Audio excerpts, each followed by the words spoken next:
Guys, welcome into Michigan, where we're about to take over, well, a brand new soybean and corn farm. Yeah, that's right. With the advent of a bunch of new technologies coming out, you know what? We decided instead of doing livestock, maybe it's time we got away from the ranch and just focused on maybe some grain crops and some corn crops, some row crops for the time being. Keep it a little simpler with these new advantageous solutions in farming. So we spent $1 million.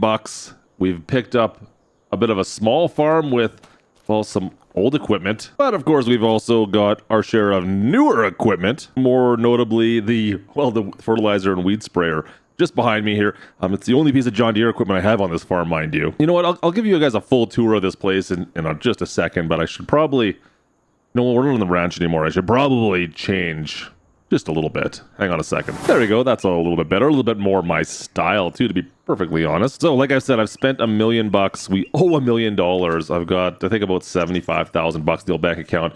Of course, we've got our farm truck. It's a 2012 Chevy 2500 HD Duramax diesel in this bad boy. Now, somehow I've got 600 horsepower out of this. I don't know how we got 600 horsepower, but hey, I'm not complaining. And of course, you saw the Steiger 9390 up here as well. A little bit of an older piece of equipment, like I said. Really good shape there. But look at that thing. She's big, she's bad. Yeah, this is going to be our main workhorse, of course. Now, as far as our implements go, of course, we've got a early rise planter. We do have a Bourgeois seeder back there as well. I'm not sure if we're going to use that. I think we're going to stick with corn and beans for now. And then the 7250 J&M auger wagon back there. With the wagon, I think we'll use that together in tandem. It seems like a good pairing, but there is something at the very back here I want to show you guys too. Guys, we got our mitts on an old Gleaner combine. Well, we'll see how this works to start us off with. I mean, good shape, old combine, of course. We'll see how the Gleaner works out for us going forward, but really excited to find that. I mean, less than $100,000 for a combine. I'll take that. And we've got an old truck in there. Guys, you can't go wrong with a Phoenix, right? You can find a Phoenix for sale. You've got to buy it. Of course, we've got our seed trailer as well as our main grain trailer back there. So that's pretty much it for the most part. As for the farm itself, well, guys, the farm does have two fairly large fields. I mean, one field right behind the farm is over 100 acres right there. And then across the road, we have a fairly large, it's a 45 acre field. Currently with corn, which is exactly what I wanted to see, of course, which is great because that was one of the crops we wanted. Unfortunately, the 100 acre field, like I said, guys, that's wheat. And it's ready to harvest already. I guess that's something we're going to do pretty much right about, well, now. So guys, I guess I should start by, well, making some room for the Gleaner here. She's backed in there right now. All right, so like I said, our goal for this farm is really to make it, well, just a big time USA farm, just a big, massive American style farm here. Currently, it's a lot of new buildings here. I'm not really a huge fan of the farm layout or anything down here. I may change that as we go forward. We'll see how we do here. Of course, there we go. We've got a lot of things to build off of here. Now, a lot of new technologies. Of course, precision farming is going to play a bit of a role for us going forward. We're going to see if we can be as economically inclined with putting our fields into the best possible state as we go forward. We do have ways of analyzing our fields, of course, and we'll have to go with that as we move. I'll see what we can do. Obviously, we're gonna not have any livestock. That was a terrible backup job, by the way. So no livestock. So I will not have any slurry to grab. Oh, I don't have a 3-point. That's right. Let's grab the other one, the 7250 here. Let me get that into place instead. All right, that's all moved out of the way. We're gonna need that J&M, of course. We'll might as well hook this thing back on up. And then we'll get the Gleaner out here, guys, and see if we can get into this field right away. We got the whole month here of August to take care of that 100 acre field. Grab that. So that should be okay. That's the only thing we have to take care of this month. Corn will be coming due here shortly as well. So these two fields will be the ones we're taking care of over the next little bit here. Now, guys, to be perfectly honest, I have no idea what kind of shape those fields are in. Get this guy fired up. Come on. There we go. That's better. Yeah, I have no idea what kind of shape those fields are in. So we'll have to wait and see exactly how much we get off them. Now, there's a lot of unknowns, of course, this new technology. We haven't worked with precision farming at all yet. So this is all going to be all new. I see we do already have some things I need to figure out as we go forward. Curious to see how well it works for us. So it's always been something we always try to strive towards that we've done in the past. But yeah, this go around, guys, we've never used precision farming, so this is going to be what we're going to find out how everything works today out here on Michigan. Let's see if I can grab that. Perfect. We got the header. Let's lift that on up. Excellent. All right, I think we're pretty much good to go. Back this thing on up. This thing is, it's crazy exhaust on the old gleaner here. Hopefully once it warms up, it clears up a little bit. But let's get into this field and see if we can take down these 100 acres today. So like I said, I have not done anything with these fields. I don't have any data, of course, because we haven't analyzed the field yet. We will do that shortly after harvesting. We'll get out here and see if we can do some analyzing on this and start that process. Moisture, not great either, but that is what it is. Not even sure if those will work together, if our moisture content analyzing and the precision farming will work together. I have no idea. We're trying everything together and seeing what happens here. So let's jump in, I guess. There's nothing else left for me to talk about. Actually, that's totally a lie. There is something else we can quickly talk about, guys. I'm going to actually disable that and get the straw swath going as well, because I do not need to bale. We'll make sure we spread the straw swath out. We're not baling for straw today. Let's jump into this. Yeah, no, there is one thing that we can still talk about, guys, and that is making sure you guys subscribe to the channel.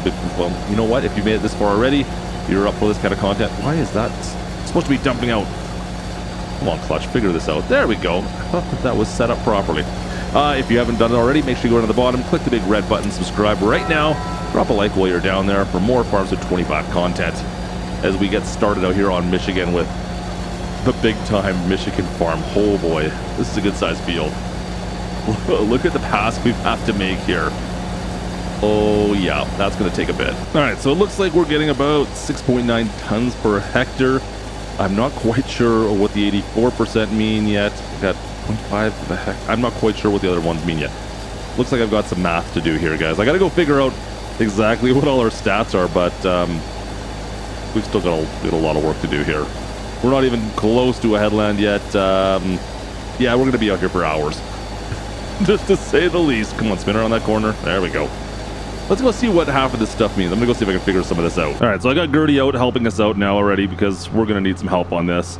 I'm hoping to eventually be able to afford a second combine, but guys, I'm not quite sure exactly what everything means as of yet. We still haven't figured it out, to be honest with you.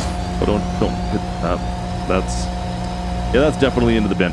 Anyways, we haven't figured it all out yet. There's definitely not a lot of information out on that yet that I've been able to pinpoint. We'll see if we can figure it out.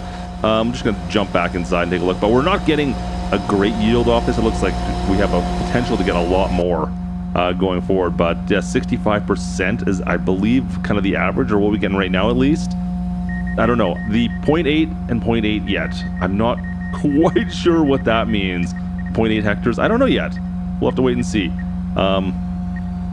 This is still unloading. No, why are we still? No, we're done unloading. We're done unloading. Okay. Yeah, so I'm not quite sure exactly what that all entails as of yet. But guys, we'll wait and see. We'll figure it out as we go.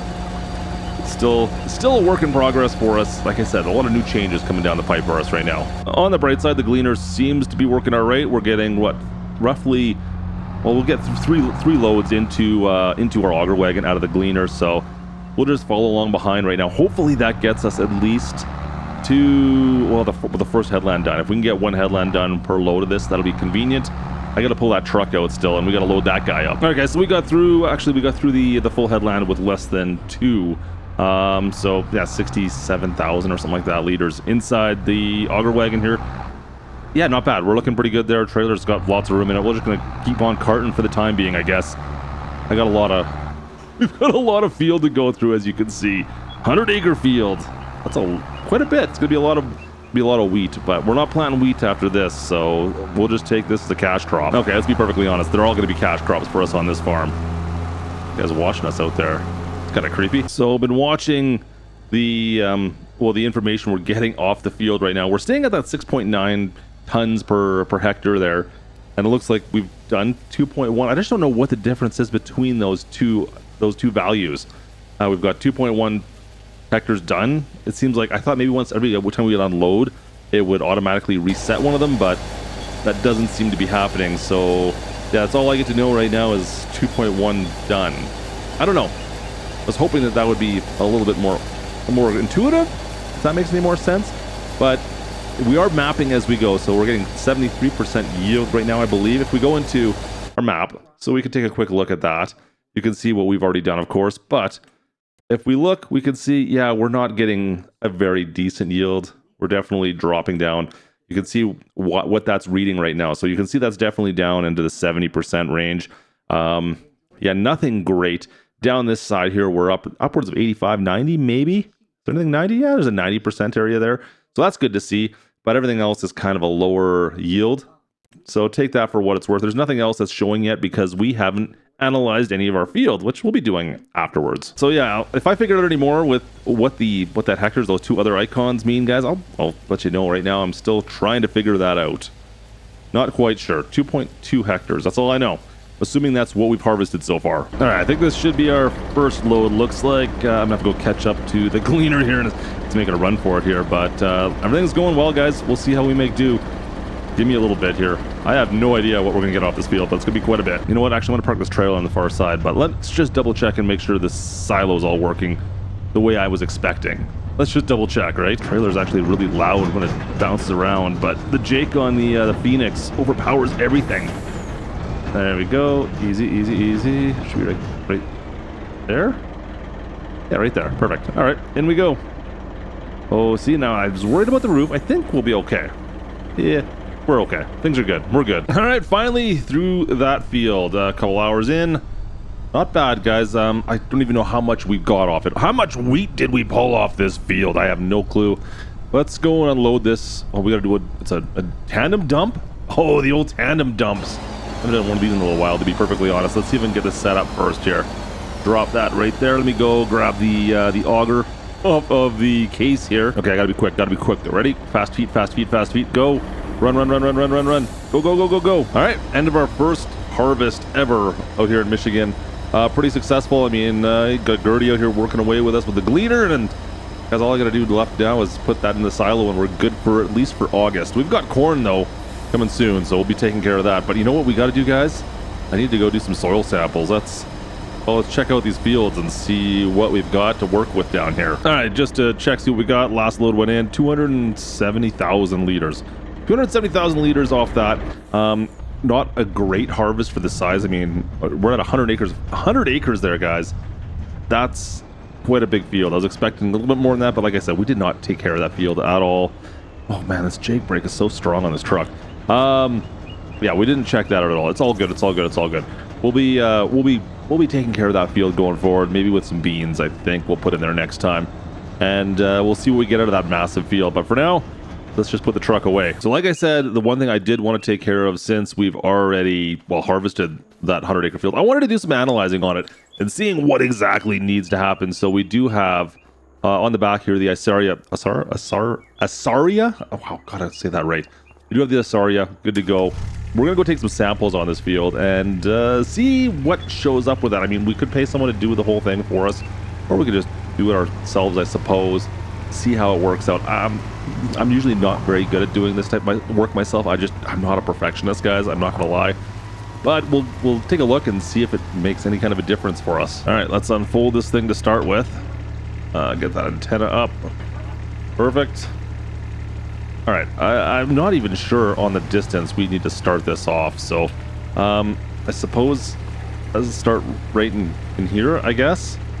I guess that'll work. I took a little look at the GPS to just get an idea how big of a sample area that counts, and you could kind of see what we're taking. Yeah, this is going to be just a few samples, to say the least. I wonder how far each one would be. Like, I'm just taking a rough guesstimate here on where my samples need to be. It's not there's no scientific way of doing this, really. Maybe 0.1 of a mile. Is that right? Is that maybe 0.2 of a mile? Maybe like right there? I don't know. It's really a rough guess, to be perfectly honest, guys. Not great.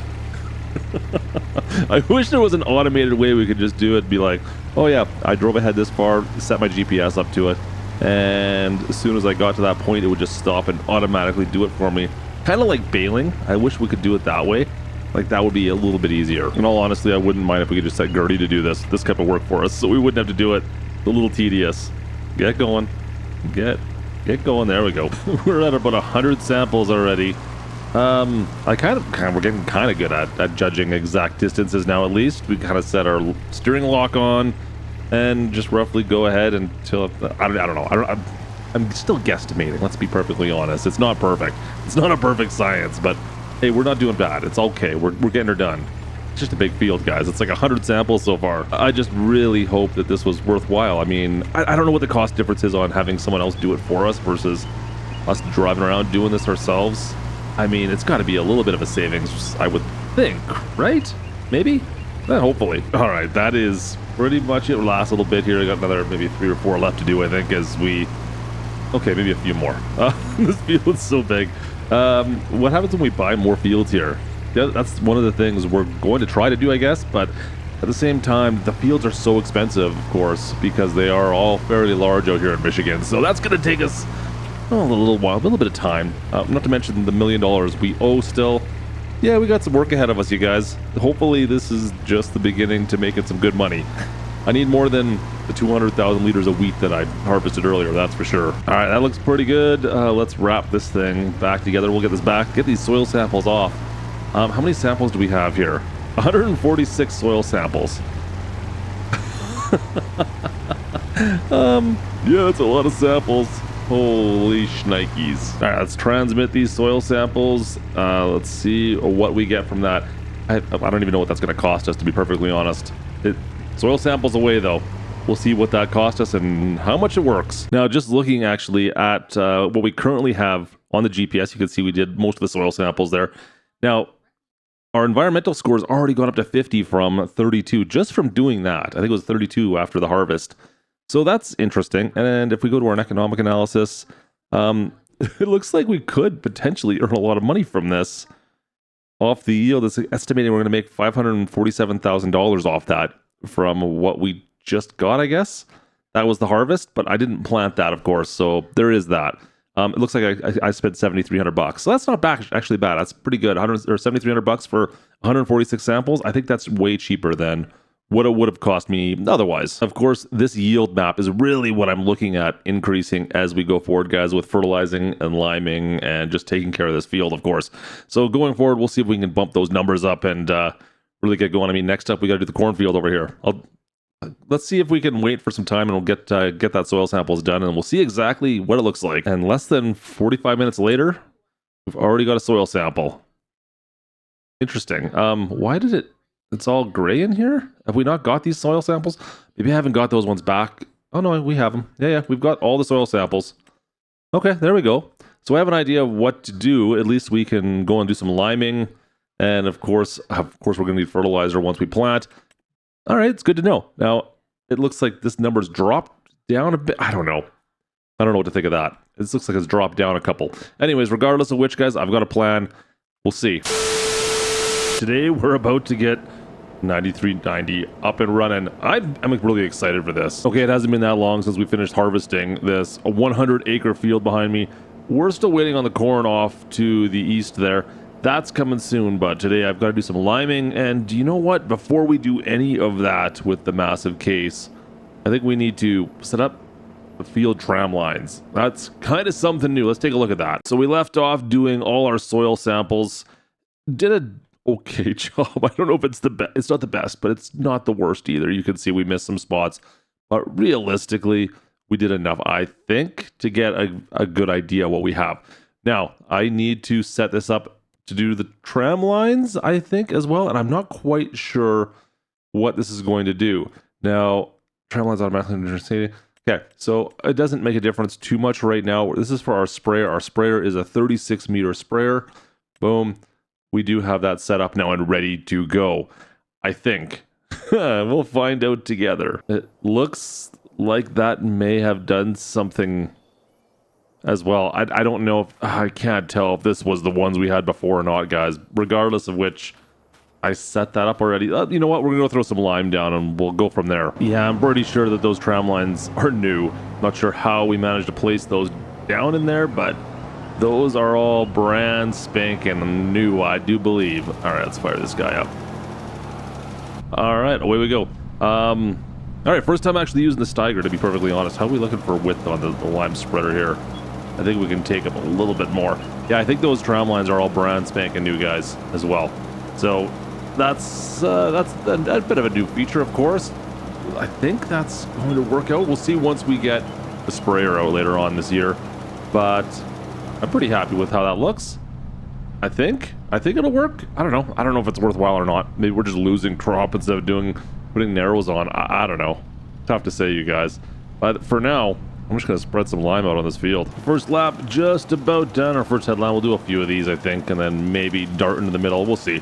It's easy to work with the lime, of course, but we'll go through quite a bit of lime, I think, by the time we're all said and done here. Let's see if we can zip this around. Perfect. All right, and lock it back on in. All right, guys. Yeah, like I said, this is going to work out. Do we actually have anything new? Not so much on that.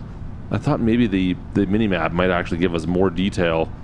That doesn't seem all that great, to be perfectly honest, for the line we're putting down right now. I was hoping for something a bit more detailed. But yeah, it's not great. It's not showing exactly what I was hoping for, to be honest with you guys. If we bring up... Yeah, there's nothing in the menus either. I was really hoping for more there, I guess, but it is what it is. Let me just finish off this field. We've got probably about half an hour worth of liming to do, so this will take me a bit. Yeah, of course I'm going to run out of lime when I'm at the far end of the field. Yep, that just about figures, doesn't it? All right, that's it. Let's go back to the farm. We'll fill this thing back on up again. Oh, boy. Almost done. We're almost there. All right, and let's fill that back on up once again. It's a lot of lime, guys. All right, that's a wrap on the lime already. All right, so this is actually working out fairly well for timing-wise. We should be ready to probably harvest some corn the next month or so, but I don't really have anything else to do. I don't need to worry about doing any tillage on this, so we'll be able to just direct drill it in. Yeah, I think we're good to go for the time being, guys, so I'll see you in a bit. We'll see how these tram lines are going to work out for us. And just like that, we're actually into October, guys. That corn is finally ready to harvest. It looks like it's dry enough. Actually, let's go take a look. Oof, actually, there's no moisture in this corn at all. That is not 100% where I want it to be. Oh, well, it is what it is. We're going to have to get this harvested today. I don't have a choice, so let's just get into this, and we'll deal with it later on. Fire up the old gleaner. Nice. There we go. Perfect. All right, guys. Like I said, this is once again a crop that we didn't plant, so it is what it is. I'll take what I can get out of it and hopefully make a little bit of money. We should make some good money from the wheat we got, of course, earlier. Kind of looked at that a little bit. Oh boy, don't. Oh man, these cars out here are ridiculous out in front of the driveway. All right, you know what? We're just gonna cut in right across the road here. I'm just gonna make a bit of a cut in so that we can have access to it. Down we go. And perfect. Corn going in. Awesome. You know what? I'm just going to go up to the edge here and then we'll spin around and come back. Perfect. All right. So numbers up in the top left. It looks like we've got, again, 10.8 tons per hectare there. 66% is currently we're getting really kind of poor yield, to be perfectly honest, guys. I think we can do much better than that as time goes forward. Ooh, 65. Ouch. And you can see that, well, now we're only at 0.1 of a hectare done so far. So that must mean that those two numbers were kind of confused before what they were. And so obviously the second number, the 13.8, is total that it's done. And the 0.1 is currently what it's done, I guess, per this harvest or this field. That's kind of what I'm taking out of that. I think this should be enough. We'll have enough of a spot here to break into this field, I think, right now. I gotta watch out for telephone poles. That could be bad news for me. Maybe I should, I'll get to that telephone pole. We'll call that good. All right, that should be good. We can get Gertie in here now. I'm gonna go grab the grain cart and bring that over, and we'll start just shipping stuff back and forth. I think she should be good to start off now that we've kind of opened things up, at least for her. Should be good to go. All right, a couple headlands are already done. Yeah, I'm sorry. Oh, easy. That was close. That was way too close. Like I said, we're not doing any chaffing right now. We're just getting straight corn. Eventually, maybe we'll move into that. But I think for the time being, I'm just, like I said, we're going to do straight corn. It's worth so much more. And I don't really have the facilities right now to, of course, turn anything into silage. So trying to keep this as simple and straightforward as possible as we try to get the most out of these fields, guys. That's going to be key going forward. I'm going to see, it's a lot of money for us to buy any fields out here. And to be perfectly honest, I'm still $1 million in debt, so I got to pay that off first anyways, right? Or do I? Do I? I don't know. You know what? We'll dump this out right away. While we're here, see if I can beat this guy across. Go, go, go, go, go. Go, go, go. Oh, man. So, the Phoenix, we got the underpowered Phoenix. I think it's only like 300 horsepower, and she's having a bit of a struggle with any kind of a load right now, I find. She's a little on the slow side. Can I get some more lights on this thing? I feel like I need more light. There we go. High beams? Maybe high beams on will help. Get the fog lights off. Anyways, yeah, a little on the underpowered side I'm finding so far. Maybe we'll have to upgrade this thing at some point as well. I thought it'd be enough with this small trailer, but that's proven to be wrong as well. Oh man, guys. Gertie is, she's taking on the pole right now. Wow. She has had practice. Look at that.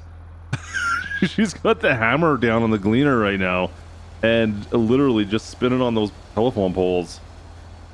I am actually pretty impressed right now. Wow, where did that come from? Okay, she missed a couple stalks, but man, not bad at all. She did a pretty good job on this. Oh, she got a little greedy, did she?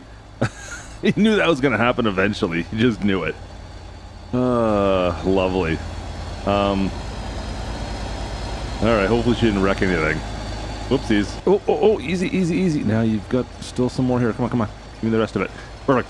Looks like we've got the last little bit left to go here, guys. We're down to the last little bit of the 45 acres, I think. 46 acre field. Coming down to an end. We should have, you know what? I'm going to guess that the yield is pretty much the same as what we got off that 100 acre, what was it? Wheat field. It seems like we're kind of close. I'd be off on that. We'll check it a bit, but we had a decent yield. I'm starting to rut the field out pretty good, making the exact same paths every time we come down here. Let's see, load this truck up one more time. Boom. Oh, looks like we've got room in this. This won't fill us up completely. Perfect. All right, that looks good. We'll go get, we'll see if Gertie can just bring the combine down here. She's got, where is she? She's way over there. She should be able to bring this down right away, and then we can get this thing loaded up. I couldn't resist. I had to jump in the combine and finish it off myself. Just to finish it off. There we go. That's it. That's all, guys. Our first harvest out here is done. Our first harvest in Michigan is wrapped up. Oh, man. All right. That feels good. So that's 45 acres-ish, and then we had like the 100 acres on the far side over there. All done. This poor combine. She needs to be cleaned up a little bit. She's in pretty rough shape.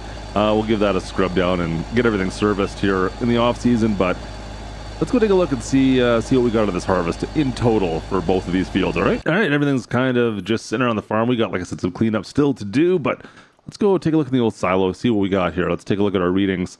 So total, we've got 218,000 of the corn and almost 300,000 of the wheat. So considering the cornfield was less than half the size of that big wheat field, that's a lot better yield. But you know what we still have to do, guys? We gotta go sample that whole cornfield again as well. I should probably get on that. Yeah, let's go. There is a slight problem, is I don't know if I want to buy the lime. The lime's gonna cost me probably about 20 grand to do this whole field. I don't think I'm gonna do it this year. I might hold off until next year, maybe?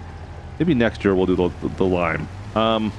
Yeah, I just don't think I have the money for it right now, to be honest. Got 40,000 bucks to make it through the winter. And I mean, it's going to cost us about $1,000 a day at least, or a month I should say, to run this small farm. So, plus the fact I've got interest on my loans, yeah, it's not great as far as our prices go right now, guys. So maybe for now we'll hold off on buying the lime. I'll just get these soil samples to begin with, and then once we make a sale here, then we'll start talking about maybe doing the lime. I just can't afford. I can't afford it yet. Yeah, I think that's going to be the way we're going to have to roll this, guys. That's unfortunate. All right, 70. I think we've got 72 samples. Let's go take these back, and that'll do it for pretty much for now, I think, for the winter, guys. So one of the nice things about not having livestock is we don't have to deal with any of that for the winter. The winter is ours for the most part. So I've got some equipment to clean up. We'll analyze this field, and I guess I'll probably see you guys in the spring. Huh. Weird. All right, we did manage to survive the winter, barely it feels like, down to 18,000 bucks in the old account, but we're going to be making all of that back, plus a ton today. Let's go sell all our goods off. It's March. It's time to sell it all off. Unfortunately, it's in the underpowered Phoenix. I need to upgrade the engine in this thing, but we don't have that far to drive. At least it's just we've got to make quite a few trips. All the stuff, all the corn, all the wheat we've harvested, all have to go today. Look at this. These guys are crazy. Easy. First load going in. Let's see what we got. Oh boy, $100,000 already. Look at that. Sweet. All right, I got a bunch to go. See you guys in a bit. We got a bunch of trips to make. The Phoenix is going to get some miles put on it today. All right, guys, I decided to spend a bit of money. So some of that money we just made, I decided to buy a new piece of equipment. Now, you might remember we were getting some interesting readings from the wheat field when we threw some lime down. So I decided to pick up a scanner, a proactive scanner here. This should give us better readings on the lime, I believe, in that field we just did. So you know what, we're gonna go in there and then maybe I'll just hire Gertie and she can run this tractor. I've had to move this. I prefer to use the big case wherever it is. It's in there somewhere. I prefer to use it rather than using the 7050, just because obviously it's got a little more horsepower, but I think it can handle it. I think it'll be okay. We got a weight on the front along with the sensors, so it should be okay. Let's give it a shot. Oh yeah, she's got some weight. That definitely feels like it's got a little bit of weight behind it. Let's see if we can spin this thing around and spin it right in the farmyard here. Perfect. All right, so hopefully this gives us a little bit of a better reading. I don't know. We'll see. Anyone coming? Nope.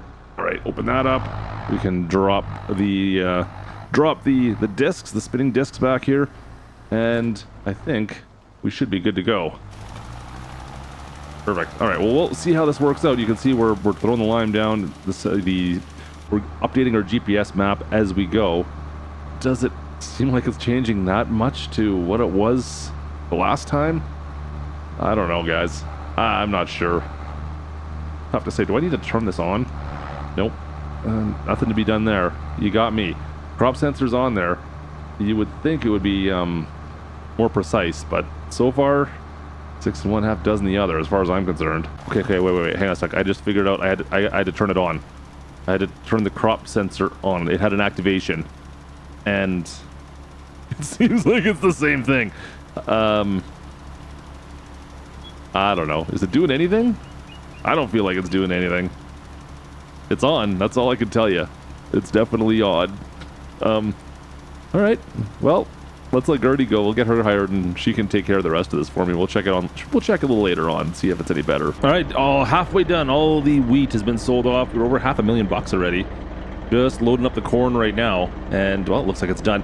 I'm just thinking maybe that sensor, guys, maybe what that does is, well, maybe it saves me some money, because it doesn't seem like Gertie's going through much lime. She hasn't even been back to fill up yet. So I'm gonna go solve this corn, and then I'll go check on her, see how she's doing. In fact, I can see her. She's still out there. You can see her on the far side over there. Yeah, she's spreading the lime. So I mean, maybe it's just that it's saving us, saving the amount of lime we use, and making life a little bit better that way, which is great in a way, because then she doesn't have to make the trip back to the farm as much. And because let's be honest, when that happens, I have to go do it.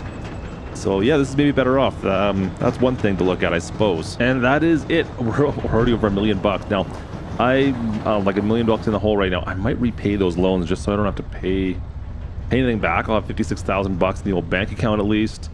Looks like we got a crash up here. What is going on? You can't park there. Oh boy, easy. Yeah, that's not a good place to park, brother. Okay, what was I saying earlier? Yeah, I think we may pay back our loan, so I don't have to pay the interest on that. And 56 grand will get us started with planting season. Oh, sorry, dude, you're in the wrong lane. But yeah, everything else, it should be good to go from here. I mean, look at this. Gertie's out liming right now. I think we'll be ready to plant here in like another month, guys. It should be, it's planting season just around the corner. Oh, guys, checking us out again. Dude, what are you doing? Funny, just stands out there all day watching us. Just making sure we're not driving on his land, I think. Anyways, I'm gonna go check on see how her GPS is. And like I said, this was all taken care of. And okay, pH looks good. The value's good through here. For the most part, we're if you look down there, the numbers are looking like, well, why here? What happened here? We got some no good numbers there. I don't know, guys. I'm at a loss. it seems like it's very hit and miss in some of these areas. And just doing soil samples through here is not going to be good enough. Let's go take a look at the GPS. All right, so we're looking at field, what, 5. This is the field we did the other day, or the other day. This was the the wheat field. And like I said, it doesn't look great after liming. I mean, this is what it's given us. Now this is obviously after we've limed, so this is just estimating, but this is what we're getting right now from, well, our current field that Gertie's working on. It does it look any better? You can see like it's updating as she goes. And she's got an empty tank. We better go fill that up, but I'm not seeing much of a difference. All right, she's back in business again. We just went and filled that up. Like I said, she's doing a decent job through here, but there's so many spots where I'm just looking at the pH value and it's good, but it's not perfect either. It could be more. And what if we go over on this side here? Yeah, definitely not as good. Even on this edge. Yeah, guys, I don't know. Anyways, we'll see if we can get this level balanced out as time goes on. We might have to be on top of our liming for the next couple seasons, though. I think it looks like that's the way it's got to be. Oh boy, look at that. Easy now. Nice turns, Gertie. Looks good. All right. She managed not to hit the telephone pole. That's a win. Oh man, just limed myself out there. All right, so I decided to go through the manual for the Asaria Pro. I don't know why I thought it would work with lime. It is only for nitrogen. It is for fertilizing, not for lime. Dummy. Let me know in the comments if you're yelling at me when I was trying to figure out why it wasn't making a difference to our lime. Go ahead, I can take it. Let me know. Well, with that being said, let's put this away for the time being. I guess we'll need that sooner than later when we're fertilizing anyways. So yeah, we can just put this in here for now, I suppose. Leave that there. Perfect. All right, we're good. All right, so we're pretty much all good to go. I've got seed and fertilizer ready to go. I've just got to prep for tomorrow now. Set up our GPS so that we plant properly on that other field now. So we might as well do that before we go to Betty Bye here. Let's take a quick look at it. Like I said, we've got this field set up. Field 5 is already set up with our tram lines. And field 3 will be the other field we're going to be using. So we need to put our tram lines on that guy. So 36 meters once again. What do we go up to? 60 meters. Wow. Okay, we'll go to 36 because that's the width of our sprayer. Boom. All right. So that has tram lines set up on it now. It should be. Does it show anything up there? I don't think so. No, it doesn't. Okay, cool. Once we plant, obviously it'll show there. But I thought it would see more here. Oh, this is from the last harvest. That's right. Never mind. So that's it, guys. We're ready to go for tomorrow. I will see you guys. Let's see, it'll be April. I'll see you guys in April. Well, that's a lot better for maintenance costs. Since we paid off our loan, it's only $200 a month now instead of the like $3,500 we were paying for our loan. That's just a little bit better. But enough about that. It's time to get into the field and get planting, I guess. We've got the 9390 up there, ready to do some tillage work. And of course, then we're going to be doing some planting with the 7250. I've got the Silverado with the seed hawk, or it's not a seed hawk, but it's the seed tender back there as well with fertilizer. We got half fertilizer. It's about one fill of fertilizer and one fill of seeds on the case planter here. So I think we are good to go. I think I'm gonna go out and do a headland here, and then Gertie can follow. I'll give her the big case, and she can take this. We'll all start planting. I think that's gonna be the plan for now, guys. Let's open this bad boy on up, and we'll get into this field right away here. We'll do the 100-acre field first, and then we'll see how the day goes. Looks like it's gonna be a good day, nice day in April at least. So we don't have any rain in the forecast, so at least that's working out on our side. All right, in we go. Let's drop this on in. Boom. Perfect. All right, let's go do our headland here and clean this field up, and we'll get in there and get planting right away here. Oh boy. Let's go. Oh yeah, this is great. About time. I am not quite sure what's going on back there, but it looks like we've got a bit of a traffic jam again. I don't know why they just can't drive a straight road apparently. It's straight for miles and they keep on getting stuck. Also not sure if anyone noticed, but we did buy a little bit of an upgrade for the 9390 here, guys, and it's on back. I picked up a quick connect hitch on the back of this, mostly, to be honest, for this disc till. Unfortunately, it only has the option of having that 3-point on the back there for the disc, so I needed to have a connection point, obviously, on the Steiger, and I couldn't remove it. I thought I'd be able to remove that hitch, but as you can see, that's the only option. So, well, we just modified the Steiger at $6,500, so we technically would have had over $50,000 after all of our loans were paid off, And I mean, that would have been nice, little, I don't know, a feather in my hat, I guess. But at the same token, we'll be okay. You know what? We may have to borrow some money, I think. I think we're going to have to borrow some more still. But not paying off, you know, over $3,000 a month in loans is kind of it's definitely a nice feeling. That's something I'm pretty happy about. So, yeah, everything's perfect. Yeah, no, not yet. We're going to be okay. But I think $45,000 to live off for the next couple months is going to be a little tough. But realistically, that's only because I need to buy fertilizer and herbicide. That's the only two things I really need to buy. So we'll see how much that ends up running us, but I have a funny feeling we're going to need to spend a little bit more than that on this 150 acres. Yeah, we'll probably need a little bit of money on that at least, right? We'll see. All right, guys, this is going to do it right here. This is the first headland's done. It only took us 15 minutes or so. That's quite a long one. Anyways, I'm going to get Gertie hooked up on this, and then we're going to go get the planter going, all right? Let me set this all up. All right, I think we are good to go. We got the planter hooked up. We are not putting corn in. Need to set that properly. We're putting beans down here at least. We'll do corn again over in the far field, and then we'll start flip-flopping, but we'll do beans over here first. Because I kind of want to see what we get for corn on the big field, so it's a direct comparison this way. Anyways, yeah, let's fire this up. Get that on. Nice. Okay. Drop that, and let's go. See how we make do here. Perfect. All right, away we go. All right, guys, seeds are in the ground already. Let's get through this field. This is going to take me a couple hours to say the least. Yeah, we got a little bit of work ahead of us here, but that's all good. We'll see how long it's going to take us. Probably a couple hours, I would think, to get through all this. I can't see Gertie. She's over there someplace, though. She must be on the far side. And I just realized something. We don't need fertilizer. I forgot that. We're not going to be using any fertilizer for the beans. It's just for the corn, of course.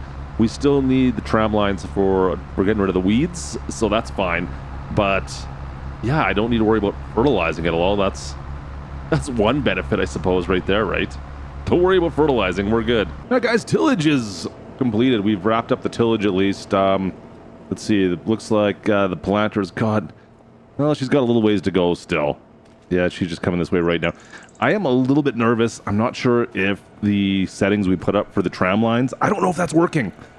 To be honest, I'm a little scared. I mean, obviously with the disc, it doesn't matter, but I was just looking through the field and I'm not seeing any evidence that it's not dropping seeds where the tram lines are supposed to be. That might not have worked. I don't know. Nothing I can do now, I don't think. I think we're stuck with what we got. So, well, carry on, I guess. But while she's doing that, I'm going to move on to the cornfield next. We'll take care of that, set that up as well. Yeah, like I said, guys, I don't see... I don't know. I don't know what I was expecting. I can't tell if it's dropping seeds in those tram lines, like I said. I thought we set that GPS up enough that it would be fine. But maybe we're mistaken. I don't know. Time will tell, I guess. We'll find out. We'll find out when she starts to sprout. But for now... the only thing I can do is get going on this next 45-acre field. I'm just going to get right in the corner here if I can.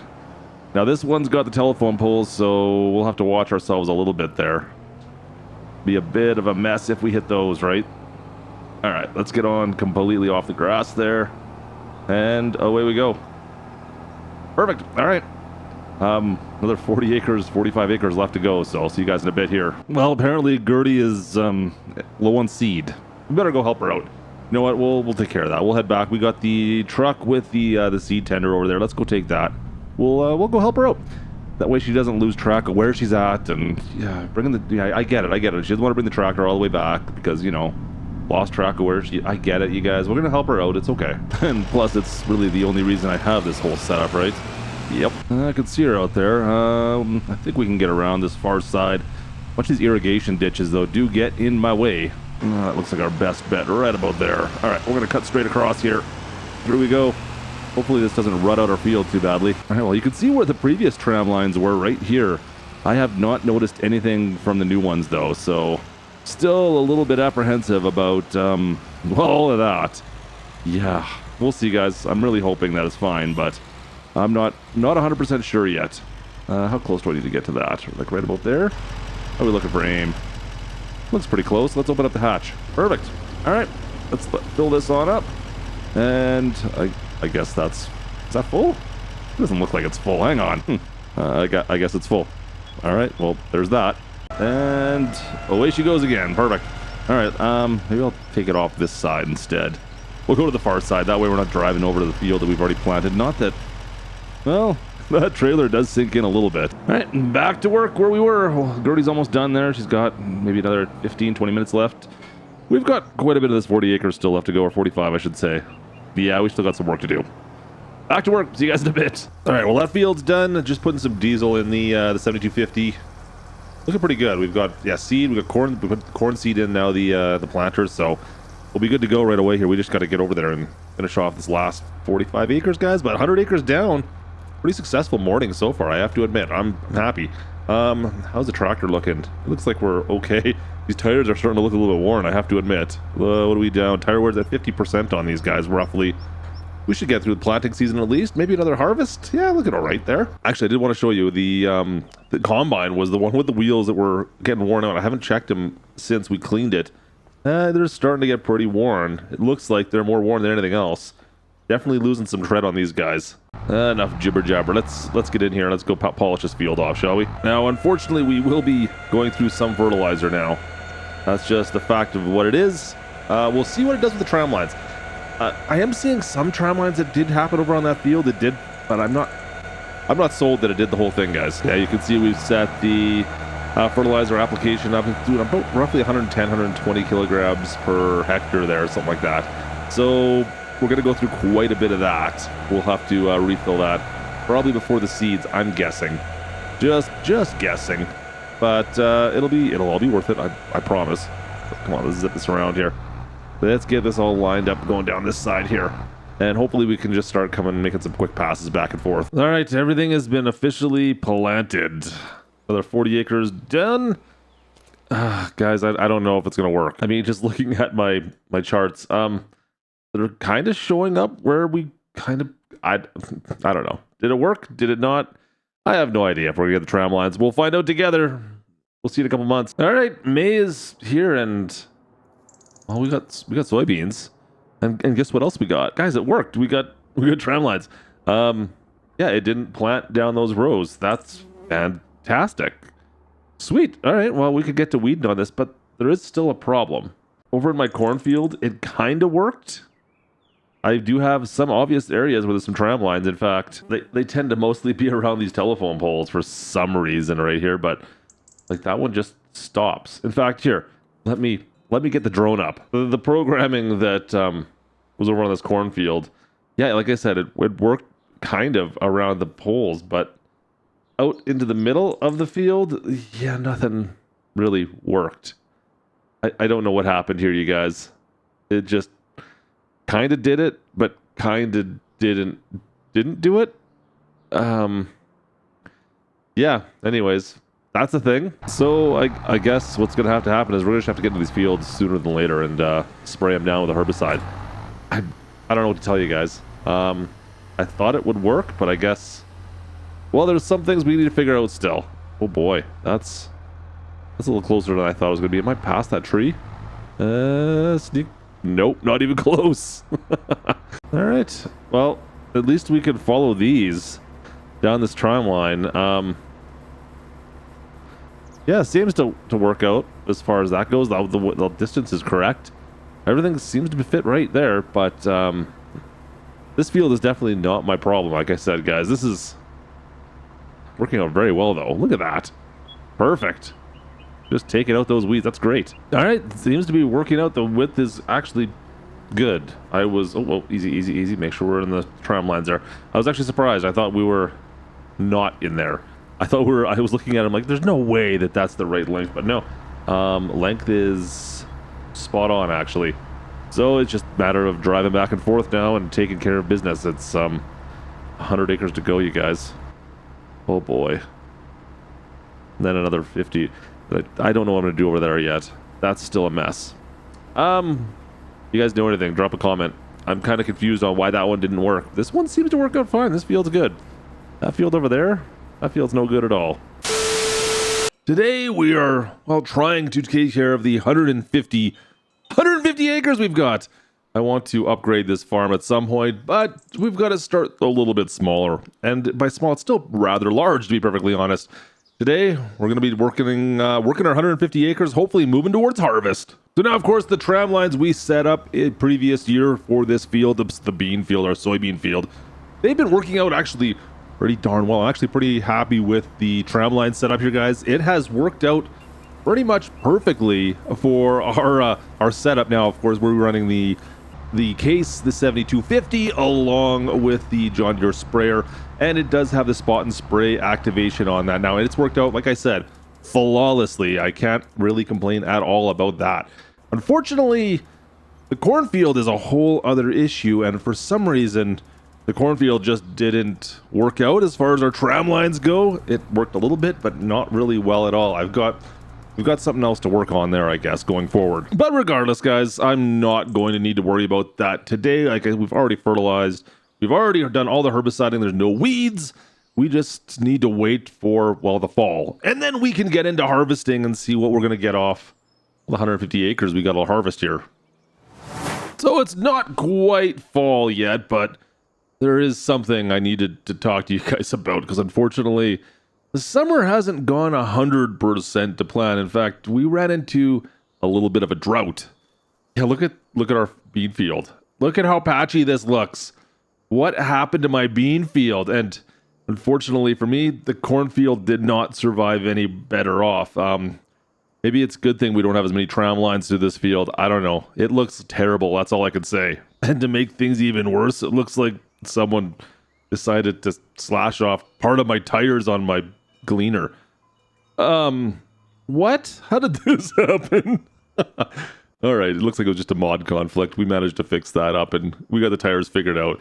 Yeah, just a heads up, tire wear mod update. That happened. I don't know. All right, finally, fall is here, and there is something I do need to take care of. Look at the fog. This is great. Love that. All right, before we take care of anything else, there's something I need to look at. And that, quite honestly, guys, is, well, upgrading. I needed a few more toys for this farm, just to make our harvest go substantially faster. We got a couple more gleaners on the farm. Look at those bad boys behind me.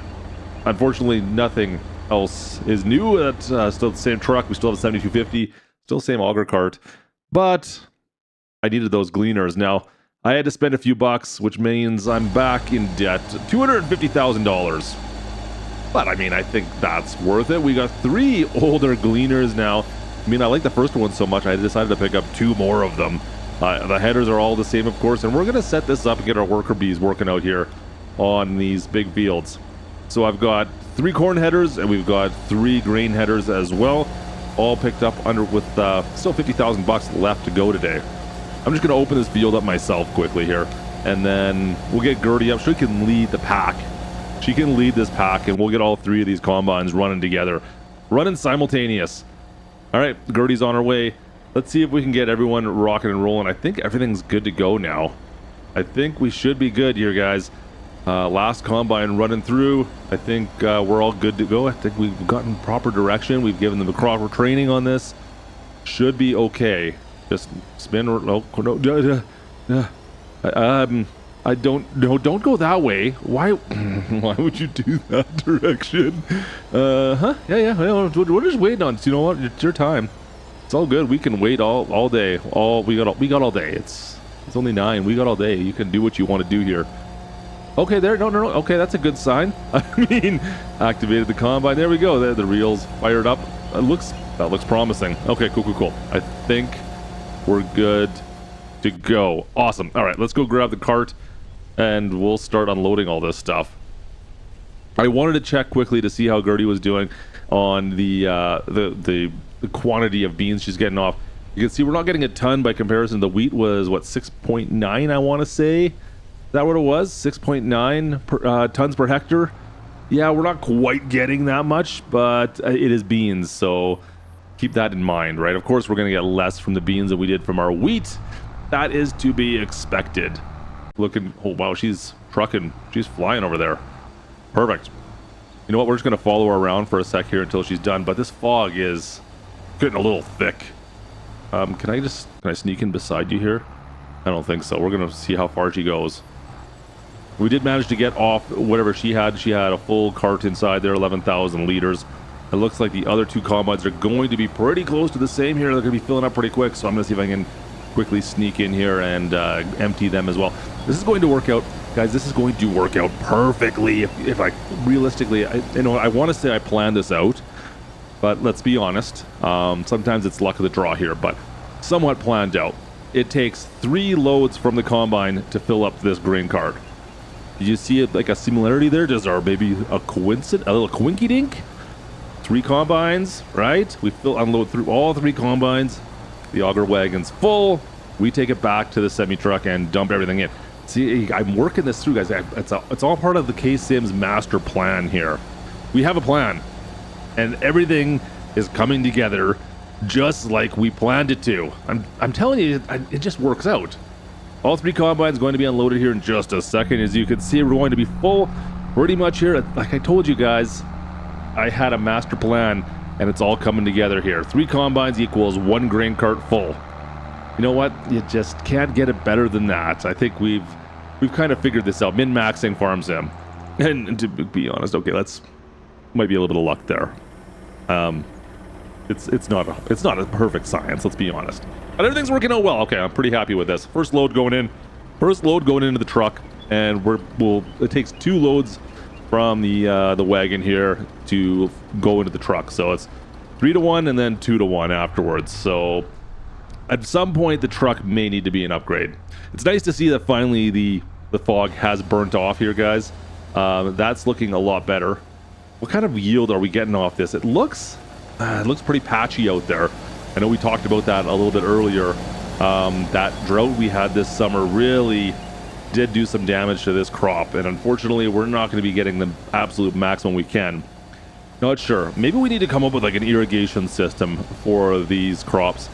Maybe that will help us out going forward. But I mean, we can't have a drought every year, can we? Like, that's not going to happen. That's just a bad year this year. And I'm pretty confident we're going to do pretty well off this.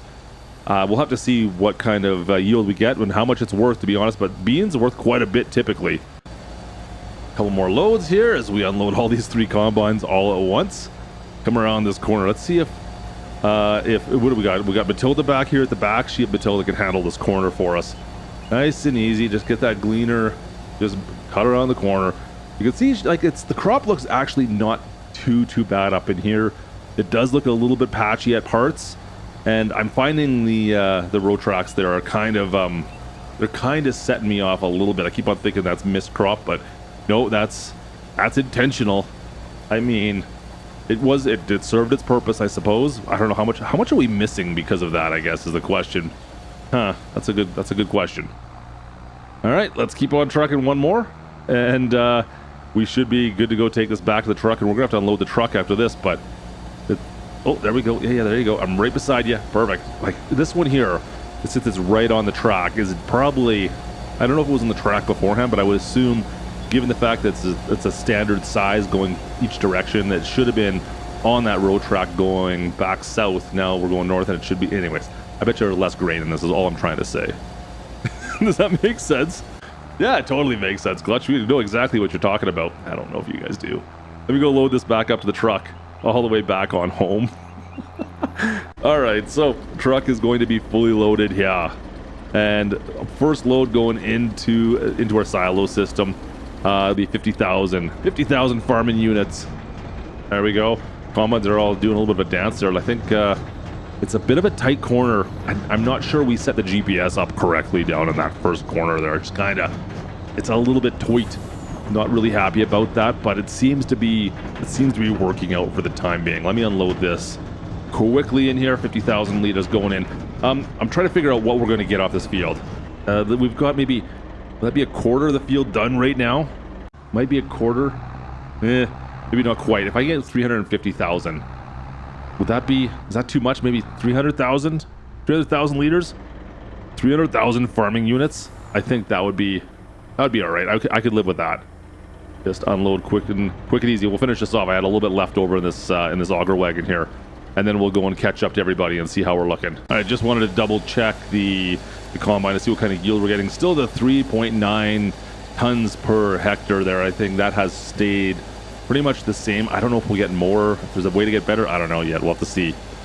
The rest of this seems to be fairly straightforward, though. I mean, we'll go catch back up to these guys. The beans are a little bit nicer than the wheat. Like I said, we're only getting 3.9 liter or tons per hectare. With the wheat, we were, what, 6.9, I believe. So twice as many trips with the cart. Now, it's not quite as frequent, and that's a good thing, considering we were dealing with 3 combines running at the same time instead of just the one. So it does save me, this saved me there a little bit. If we did 3 combines with wheat, or we'd need a bigger grain cart. How's the Phoenix looking here? Everything's good there. Yeah, it's coming together, guys. So that should about do it. We have a couple passes left. It looks like maybe 1 or 2 combines, but I think it's time for us to unload everything and then maybe sit down for a quick lunch break. And of course, probably refuel everything. I think we need to refuel everything. We'll need to change all these headers out for corn. Oh, here comes Gertie. Yeah, corn headers have to go on everything as well. Easy. Why are you just pulling nice and slowly and park that thing? Not like that. That's not how you park the combine, Gertie. Come on. Yep. Just is what I wanted you to do right here. Just pull up and unload all of your beans right like that. It's tough to find good help sometimes. All right, lunch has been had. Everything is set up. We got our combines fueled up, headers changed out, and everything is ready to rock and roll. Actually, guys, that's something, I don't know, we usually do is every time we go lunch, it's like re-grease absolutely everything when we're in the field. So everything is, for the most part, repaired right now and looking pretty darn good and ready to go. I think, yeah, even tires are okay.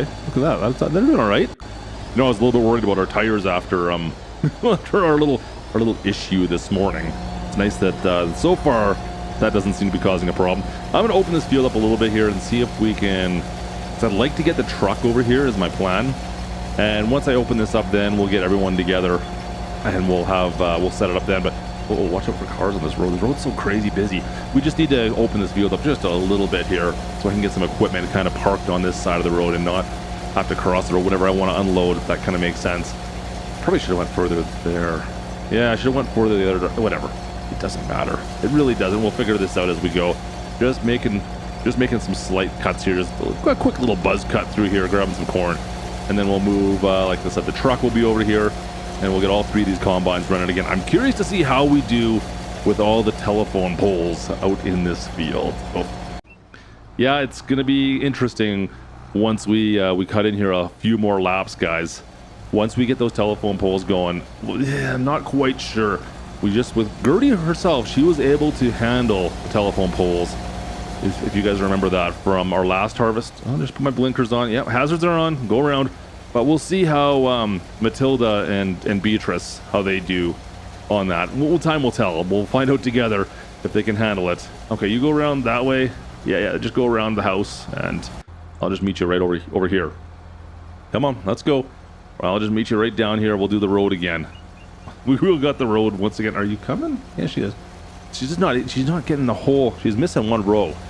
Missing a row of corn there. That's too bad. It looks like just maybe 2 rows, I guess. 2 rows? That's too bad. All right, let's block this lane off again. Got our hazards on. Please, nobody crash into the back of me. Please, don't crash into the back. All right, perfect. We shouldn't have to do this. This is the only time we're going to have to do this, but wow, they're flying by me. Except for this guy. This guy's just going to pull up and stop. All right, I guess you can wait for me. That's fine. I don't mind. Doesn't bother me any that you're back there. I don't know why you wouldn't go around me, but all right. First load of corn going into the truck. Same again. 2 loads from the auger wagon going into the truck. We'll take it back to the farm across the road. It'll take all 3 combines to fill up the auger wagon. So all 3 of these combines now have been unloaded, and we're just good to go now. As we come back on down this backstretch, we're about to find out, I think, how well we're going to handle the power line situation going forward, guys. I foresee issues coming our way very quickly. Just a hunch. Yep. Coming close. Yeah, I tried to give them instructions over the radio on how to handle this and who I wanted to do what. I have zero faith right now that this is going to work out, and I'm just pretty confident we're going to have at least 1, maybe 2 combines kind of stuck on each other, maybe wrapped around one of these telephone poles. Just maybe a hunch. All right, easy. All right, so far, so good. In fact, that couldn't have been any better right there. That was like the perfect distance. Just barely snuck past that first telephone pole. Okay, I'm happy. I thought for sure we were going to get trapped there. What about this far side? Are we going to be able to miss it when we wrap back around here is going to be the question. Just spin around. We got, yeah, it's Matilda back at the back here, I think, right? See if she can handle this corner and then zip back on and not hit that telephone pole. Come on now. What's the cost of a telephone pole? Anyone have a costing sheet? Okay, perfect. We're not getting the telephone pole yet. That's good to see. So they managed to miss this one here as well as I'm unloading. There's one that's kind of up in the middle of nowhere that's kind of a pain. I've had problems with this one in the past and they've missed it so far. Hopefully that continues. Looks like we're good so far. I'm pretty happy about this. Okay, maybe I'm wrong, guys. Maybe I am completely off base on this and I should have more faith in Gertie, Matilda, and Beatrice. Maybe I should just sit back and let them do their thing because maybe it's me. Maybe I'm the problem. I think there's like a song about that. Did I just really quote Taylor Swift? Oh boy. Got that Taylor Swift song you wanted, player? Here come the telephone. It doesn't look good. In fact, I think we're running into problems.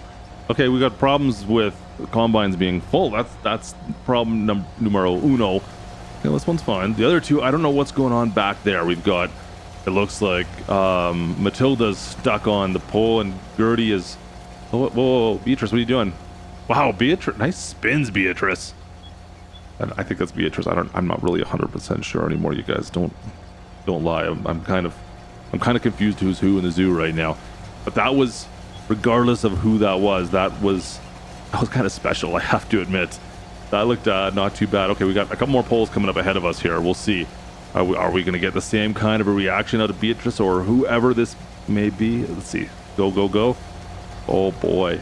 Yeah, this is something else. You know what? She went for it and I'm here for it. I was impressed that worked out as well as it did. I have to admit, all of the naysaying and the worrying I did, it was valid. There was two of them that got stuck, but at the same time, Beatrice really pulled it together there and maybe stepped up her game to prove me wrong to some degree at least. I'm happy, guys. That was all right.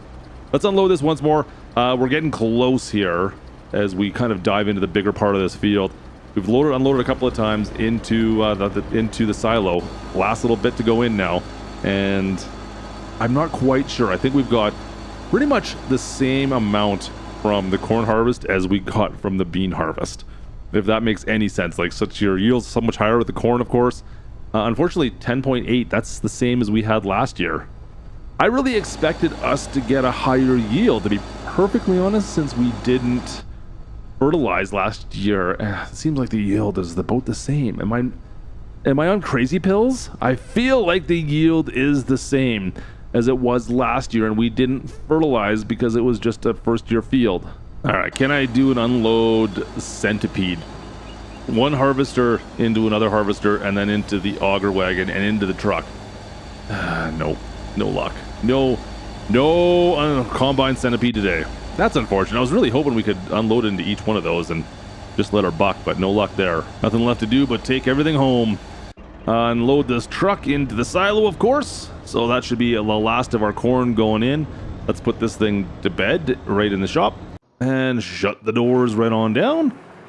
And then lastly, guys, our combines, we'll need to clean these all up, so I'll leave them out to boot for right now, and we'll get them all fixed up. But really happy with the 3 gleaners. Worked out pretty well for us. Pretty happy about that.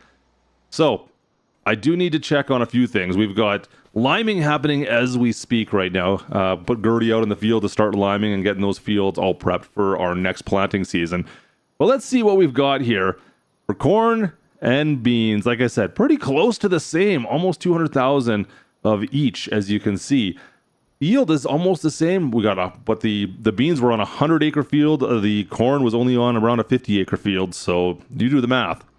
Now, prices, on the other hand, are redonkulous right now for our beans.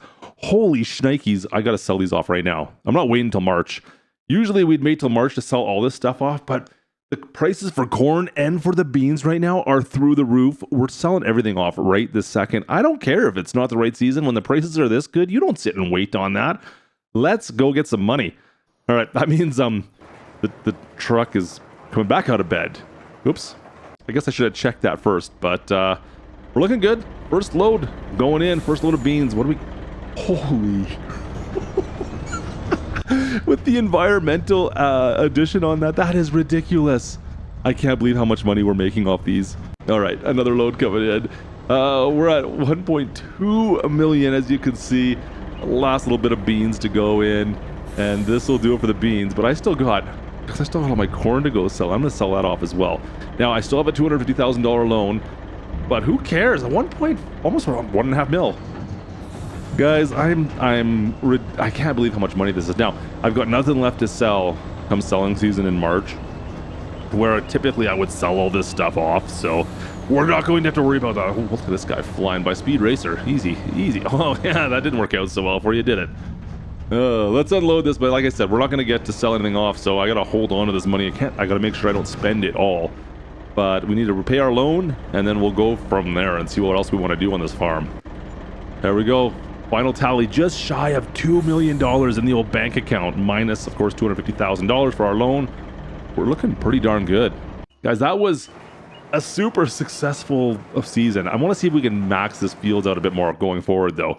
So we need some work still to do to these fields to maybe make them a little bit better. I think there's some work that can be done, but I mean, realistically, I'm pretty happy with this. I mean, let's take a quick look at the numbers. We're 99% now on precision farming, and our total profit's $1 million from that 100-acre field for that is just this year. I think that's just this year. I'm not sure. I'm not 100% sure if that's correct, but pretty darn good. And then if we go over to what the cornfield was, it's at 97, which is okay still. That's pretty good. And it's still almost $500,000, 416,000. I mean, you really just can't complain with those kind of numbers. You can't complain with those kind of numbers. Those are definitely not rookie numbers. Those there are super good numbers. Anyways, guys, things are pretty good right now. We're going to make some more money going forward, but that was a great harvest. So we'll see what happens going forward. But corn and beans farm going to be going away for a couple months. Wait till spring. We'll replant and do it all again. Well, folks, it's a planting season back out on Michigan once again. After the $2 million we made, I'm feeling pretty good right now, to be perfectly honest. We've survived the winter, and I've got a couple new ideas going forward on things I want to try to see if we can even get more out of these fields. I'm not sure if it'll work or not yet, but well, stay tuned. Let's find out together. I'm starting with, of course, a new planter. I wanted something as big as I could possibly get for the big fields we have on this farm, so we've upgraded that. That's nice to see. And I've also spent another $500,000 on 40 acres, which are, well, pretty much right behind me. Past this field, the big 100-acre field, there's another 40 acres back there that we've picked up now as well. So in total, we're pretty close to 200 acres on this farm. So we should probably get in there and start planting. You know, it's April right now. We got 200 acres-ish to plant, so pitter patter, let's get at her. Fire up the case, let's go. The old girl's running pretty well still. I'm thinking the 9250 or the 7250, we're probably going to need to take care of some work on that at some point. The tires are looking a little bit worn out on it. This one's still looking pretty good, but yeah, the other one, yeah, we're probably gonna need to do something. This gives me a quick second actually to remind you guys to go down to the bottom and subscribe to the channel if you haven't done so already. Go down to the bottom, hit the subscribe button. For me, it goes a long ways to help out the channel. I do appreciate when you guys do that. So if you're new, or if you've been watching for a while and just haven't done it, go down right now, hit that big subscribe button, and drop a like while you're down there as well. All right, let's set this up. We've got 100 acres to plant. So the field on this side, the bigger field, is corn this year. This year we're swapping fields, and we were putting beans over on the far field. If you guys remember from before, we did the opposite last year. We're changing things up this year, of course. And yeah, that's just the way that's going to go. So hopefully this should all work out. Looks like we're pretty much set. Let me see if I can set that up a little bit better. All right, and away we go. Corn in, direct drill. Oh, whoa, whoa, whoa, easy, easy, easy. There we go. Get a nice steady speed. Oh boy. Set her about 8 and 9 miles an hour. We should be all right. All right, guys. We got to make it all the way across. Probably do a couple headlands here, and then we'll see how we do. But All right, planting season's begun on Michigan. Now, we did set up tram lines down on this field before, and you can kind of see, I think you can kind of see where they were a little bit. I don't think these are them, though, to be honest. Anyway, it doesn't, regardless. Left the tram lines alone. We're trying to use them again. Maybe with an update, that things might work a little bit better. Actually, this field was good. It was the field, well, back over that way was terrible. This one here seemed to work out all right. We'll see how it does this year, but what you see ahead of us, guys, this is going to actually be, well, this is going to be what's going to be a little bit of a change for us going forward. Yeah, I'm not sure if it's a change, or I'm not sure what it's going to do, to be perfectly honest. We'll find out, but it's going to possibly get us much better yield. We'll see. Let's just take a look quickly here. Let me tell you what I got cooking over here. Let me tell you what you got cooking. So what we picked up are 2 different irrigation sprayers, just because of the way the split in the field works here. Now you can see where that tank is. That's the second one. It's the bigger one that goes down over there. This is the smaller of the 2. I can't remember what the sizes are off the top of my head, but these are going to irrigate my field. You can see the moisture content currently in my field. Oh, well, I ran it once just to check it out, and then our winter came and gave us a ton of rain and snow. So I don't even know if we're going to need to run it anymore this summer. That moisture percentage, I've been checking through the field, it does go down to like 25% in some spots. But I mean, well, we ran it for a little bit too long here. I think it's at 75% up at the edge. But let's see here. If I go down a little bit this way, yeah, it's down to 30% out here in the middle-ish area. So I don't know yet. We'll see what we have to do. I might have to irrigate some more. I might not. I have no idea. But we now have the option to do that, and maybe the moisture will help us with our crop this year. And if not, maybe we'll just dig a hole and bury it. I don't know. I don't know what we're going to do with it otherwise, to be perfectly honest. But kind of a bit of a pain here, because we're going to have to, I'll come back and plant afterwards. I'll move it out of the way, and then I'll plant in where it is after we're done. But yeah, it's kind of a pain, to be honest with you. I don't have a place to store it otherwise. All right, we're back again to the far corner here. Let me see if I can make a little bit of space here. And my plan is to move, well, the whole pivot forward, I guess. And then I guess we'll try and plant it. Then I feel like I'm trying to clean up under the table. Like we got to move chairs out of the way, and then, yeah, you guys will be picking up what I'm throwing down. It's just kind of awkward. Maybe I could just leave them where it is, because it doesn't really matter. There's not that much space down there, is there? Yeah, now I'm gonna do it. All right, so we have the smaller of the 2 pivots. Let's just move this guy forward.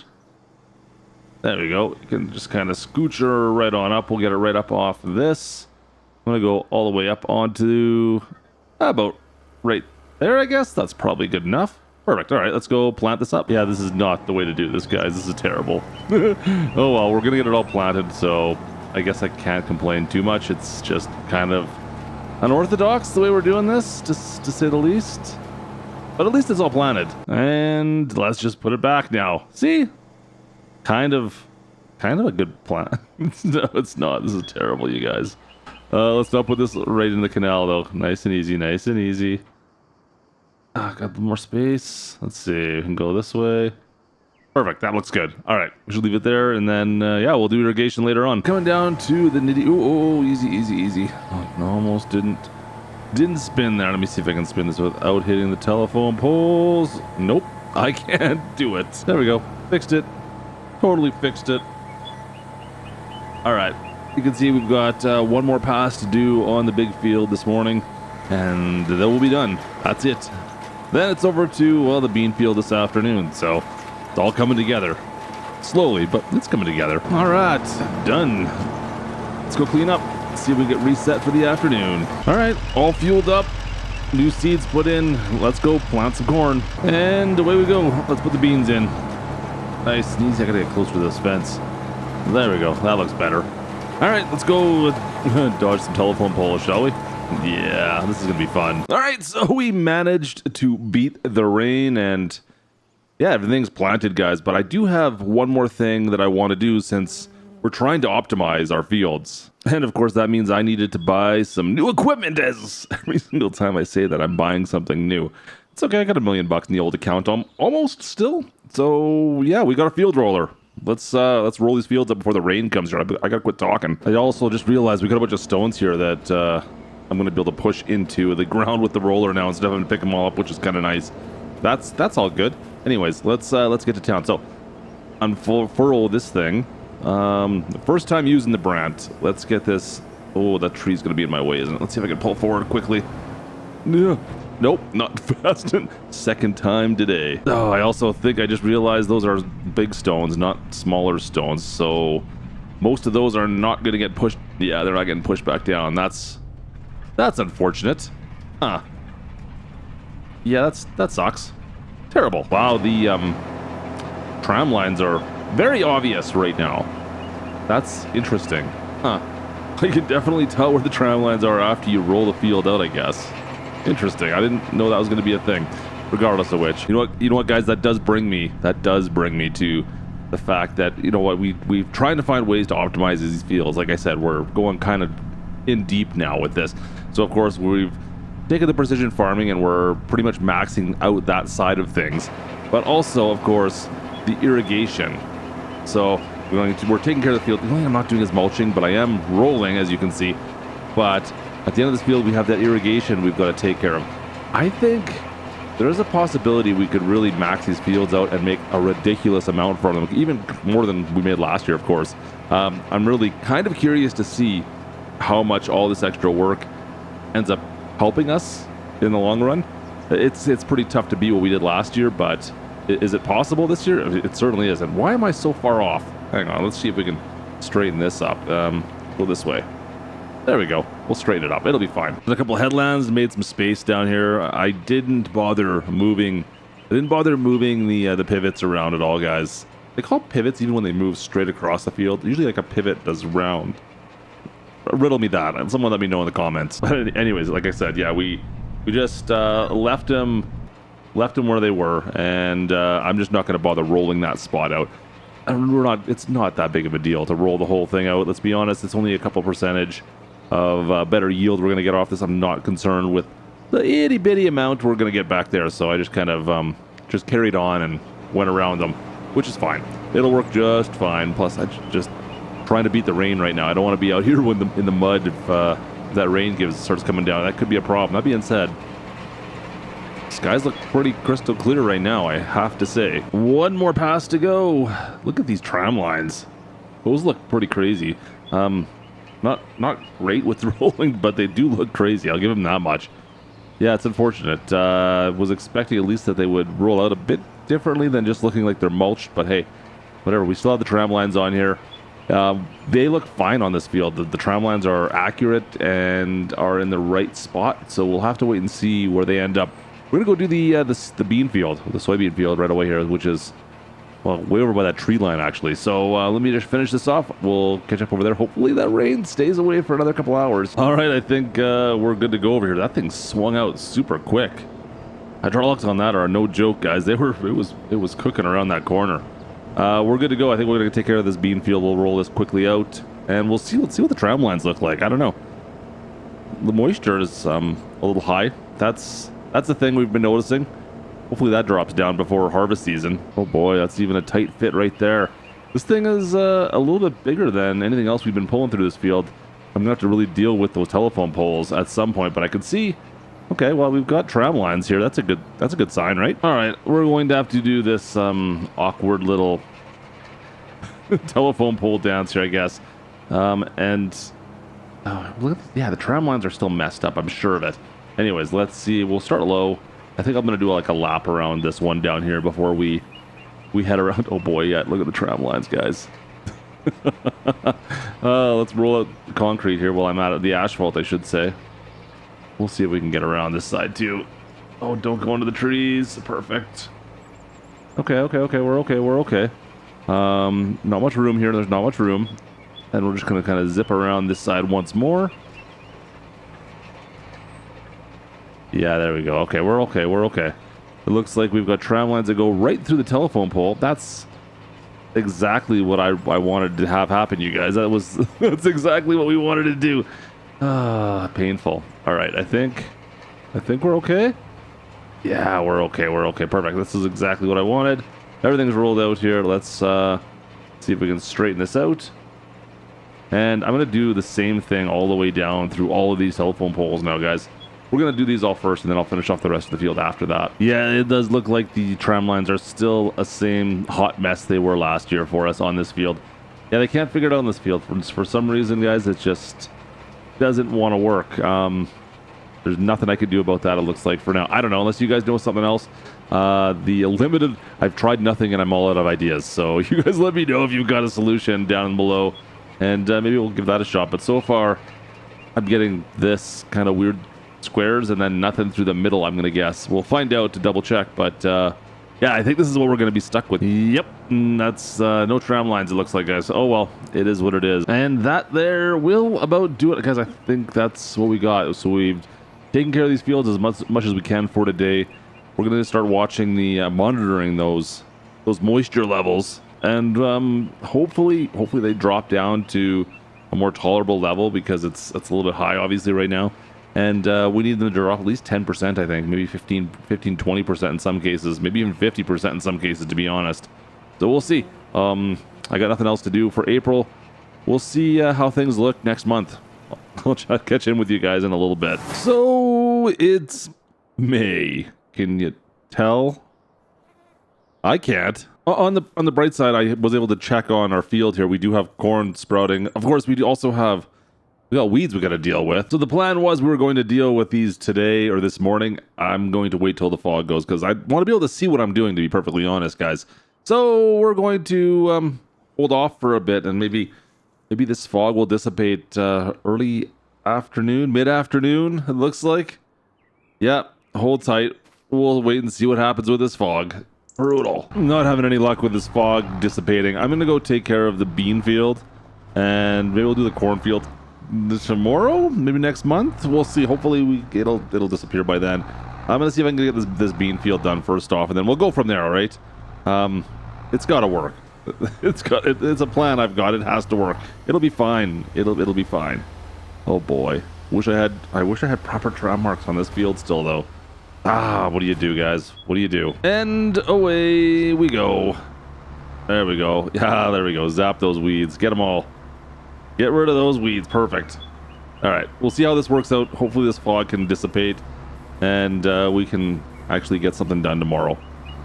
Painful. So we passed through May. We've gone into June, and we got a little bit of work done in May, but June is finally time for us to dive into these fields now, because I had plans to use all our irrigation systems, but well, just come with me. Our moisture percentage is like all well above 20% right now throughout the whole cornfield. 100 acres, it's all above 20. There's some spots where it's over 50%. I don't know if we're going to need to use those pivots this year at all, to be perfectly honest. I'm guessing that the winter we got so much snow that I don't know what's going on, but both fields are well above 20% still as far as their moisture level goes. Now, yeah, that sounds like a problem, and it is a minor inconvenience, I guess. However, it means that well, we're not getting any kind of a... Hang on a sec, how do I get into this field? We're not getting any kind of a crop degradation through our fields right now. We're not having the same like patchiness that we have been seeing in previous years. So that's a pretty good sign. Let's get in here and spray these weeds. Oh boy, look at those tram lines. They look great. Now, I'm also flirting with disaster here. Our tires are pretty worn out on the 7250, guys. Look at these things. There's no tread left. They're down to their last 10%, but I'm kind of determined to get through the year on them. The large case, the Steiger, has still got plenty of wear left on them. Only use about 15% on, well, our combines over last year, so that's all good. But yeah, this one here, it's definitely gonna get worn out. Now, we will need to use this, of course, come harvest season to pull the grain cart. We'll see how we make do, guys. I'm not even really 100% sure if we're gonna be able to get through it all or not, or if it's just gonna cause us so many issues we're going to have to change these tires out. It's pretty expensive. Like, we're looking upwards of 10 grand just to change the tires out on this thing. 100 acres to spray and to go, and the tram lines look great with the corn, to be honest with you. I'm really happy with that. I wish we could figure out what's going on with the other field, with that bean field. With the corn, it looks perfect, though. I mean, it's just an odd shape, I suppose, with those telephone poles and everything. Maybe there's something going on there, but we can't get it to work properly. Hopefully, maybe something else will work later on. But right now, this is all good. I really do like this big field with the tram lines. You can't even see them down there because it's so thick. Like, look at how thick this corn is. This is fantastic. Now, I could have put herbicide inside the sprayer, but unfortunately, it doesn't have the spot and spray technology to it, so I just would have wasted so much herbicide. It just wouldn't have been worthwhile. We're going to keep doing what we do right now. Don't need to fertilize, so it's just going to be used for irrigation purposes, guys. That's the only thing I'm using that thing for.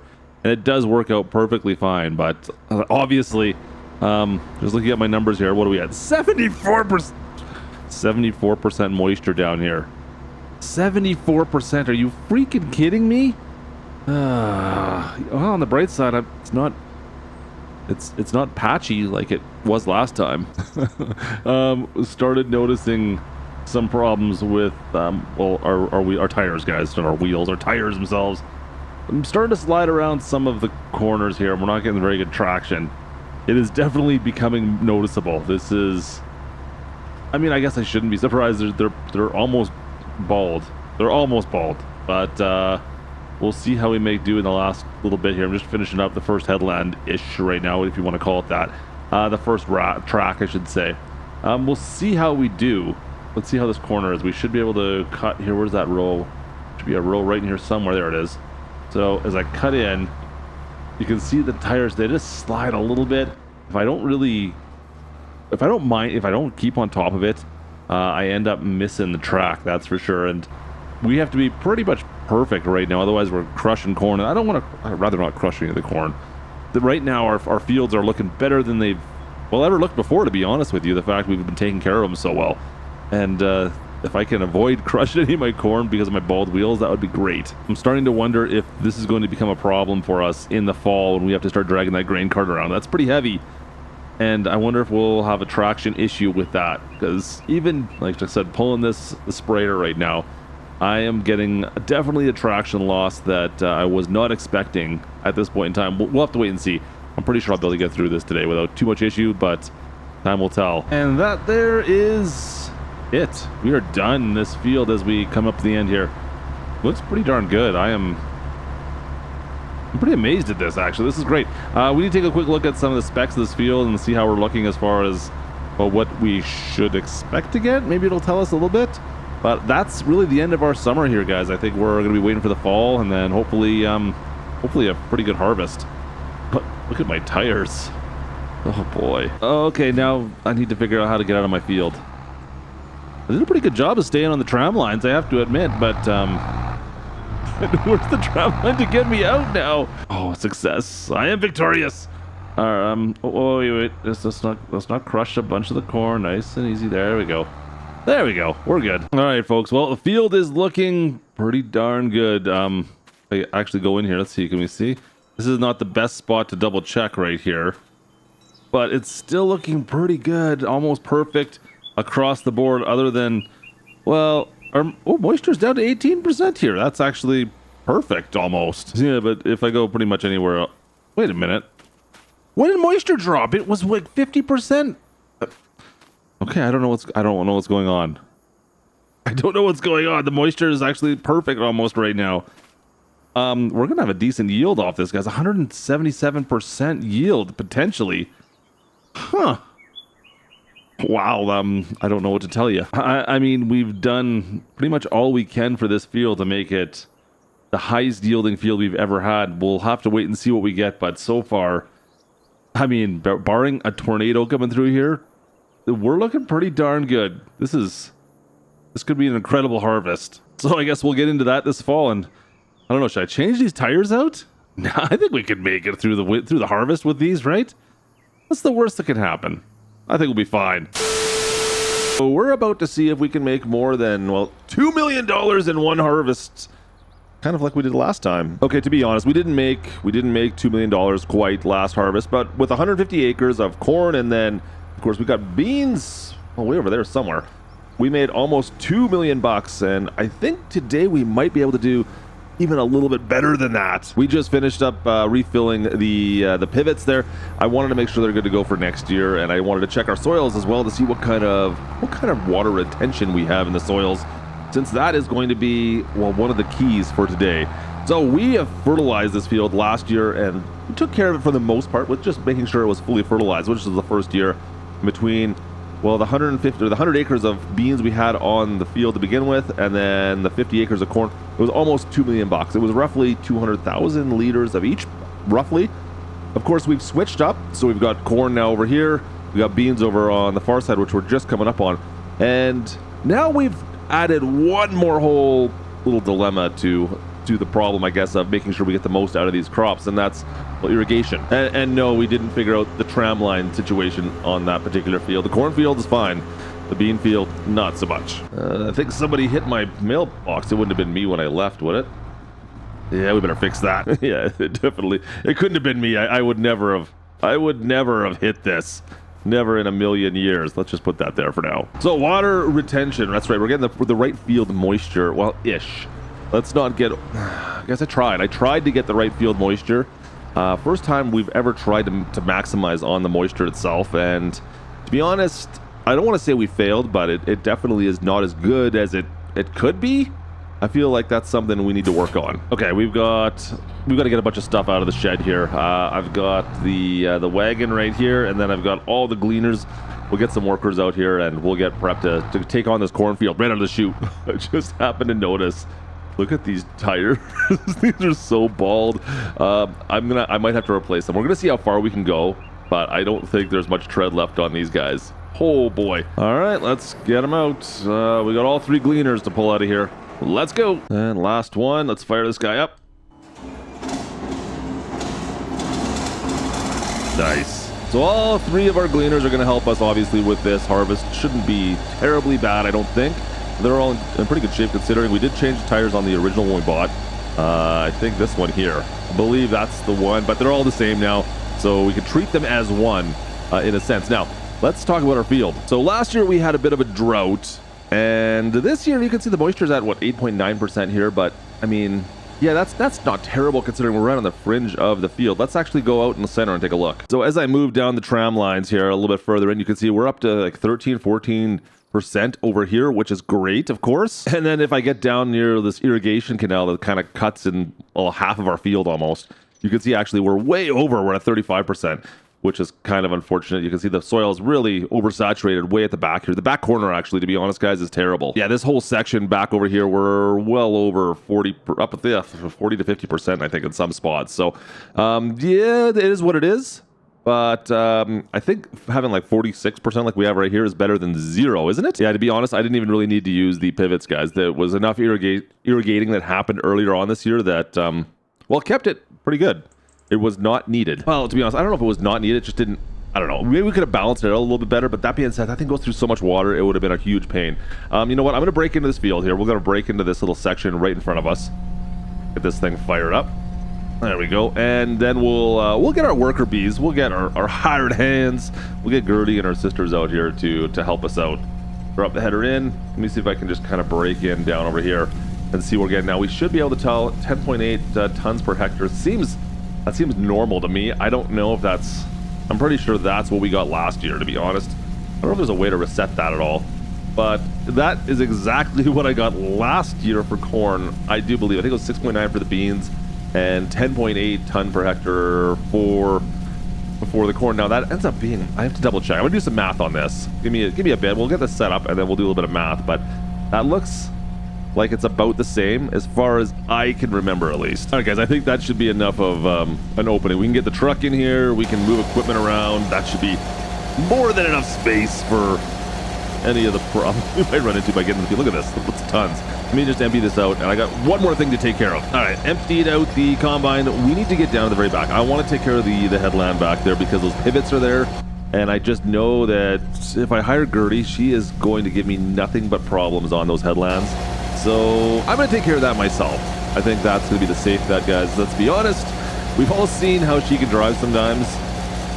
I may not be better, but at least I pretend. So let's quickly talk about our yield. You can see it says 10.8 tons per hectare up in the top left. Actually, we're getting a pretty good percentage right now of I don't know if that's yield, what the percentage would be. It's like the actual quality of the field. But anyways, 115% is decent. Now, 10.8 tons per hectare, which is So if you want to go to bushels per acre, that is 0.0673 is what I've been reading on the Google machine. 0.0673. So multiply that by 10.8 and we get, no, that can't be right. 0.72? No, that's not right at all. There's no way that doesn't make any sense. Oh, it's the other way around. Man, I hate doing math. Why am I doing math? Okay, here we go. So apparently 10.8 is roughly 160 bushel acre corn. 160, that's not great. I'm not gonna lie, it's not terrible, but I don't think it's great. I seem to think it should be higher. I always thought 200 bushel corn, is that right? Is it, I've never worked in bushels, I'm not gonna lie, but I seem to think 200 bushel corn is what you want, isn't it? Someone let me know in the comments down below. All right, just kind of cleaning up down here in front of the pivot, just to make sure we don't accidentally hit it. You can see it's actually pretty mucky down here. I'm getting a lot of mud on the tires. It's still pretty wet soil. Trying to make sure I don't hit these anchors. Oh, we got some standing water down here, actually. Okay, we're gonna have to take this thing back. She's full, but I just wanted to look at this. Moisture's up to 70% up in here. And look at, we've got, where did this standing water down here? I didn't see this earlier, but there's a bit of a low spot, and yeah, we're moisture is 75%. Of course it is. Of course it's all soaked down here. That's unfortunate. Sure hope these bald tires can make it through some of that mud down there. Yeah, this could be an issue. I just can't believe how bald these things are. That looks terrible. Anyways, we're looking all right. We got this thing. We'll get this unloaded right away. How much is left in this? It's going to unload. It's going to be an interesting. We'll see how far we can go, guys. If I have to switch these tires out, we can do that. That's going to cost me several $1,000s, but whatever. We might have to do that. That is ridiculous. Those things are done. But let's get this thing loaded up and see how bad it is. I noticed even coming up here, coming around the corner down at the far headland there, she didn't want to turn for me, so good thing Gertie's not driving. That's all I can say. Already second time unloading, and I just kind of went around this little irrigation ditch. We're getting quite a bit of. We're getting a decent amount of corn, guys. I don't know if I believe that 10.8 tons per hectare thing. Yeah, that minder seems like it might be off. I don't know. I expected more change. It said 10.8 last year, 10.8. We definitely have a better field this year. All right, so I want to get this corn that's underneath the pivots here as well. I'm going to try to maximize. Like I said, we got to try to find a way to make more than we made last year. So I'm going to move these pivots out of the way here and just slide them forward. Oh, wrong way. That's wrong gear. Let's go this way here. There we go. Just get it out of the corn, and we'll move it all the way across. Perfect. Stop right there. Cool. Yeah, that'll work. Same with the smaller guy. Oh, wrong direction again. Why is it? It's opposite. That's hilarious. The gearing is different on each of these, even though they seem to be facing the same direction. I'm gonna get this right up against our cut line there, right up against the end. Perfect. And let's go and take off whatever's left here so we can move these all the way back.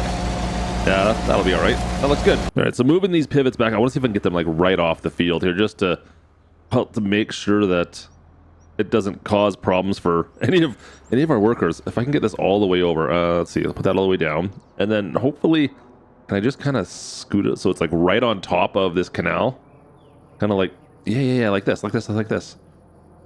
Awesome, that's great. It's like right on top of it, and I can lift. I don't want to lift that one. Let's lift this one up here. Get that out of the way, and now, yeah, it's right across this canal, guys. It's all right. That'll work. And there's no risk of anybody hitting these things. And since we are full with the grain cart, let's take oh boy, look at the spin. Let's see if we can take this back, and we're gonna get everybody set up. Come on, Betsy, let's go. Oh, those front tires are not gripping much.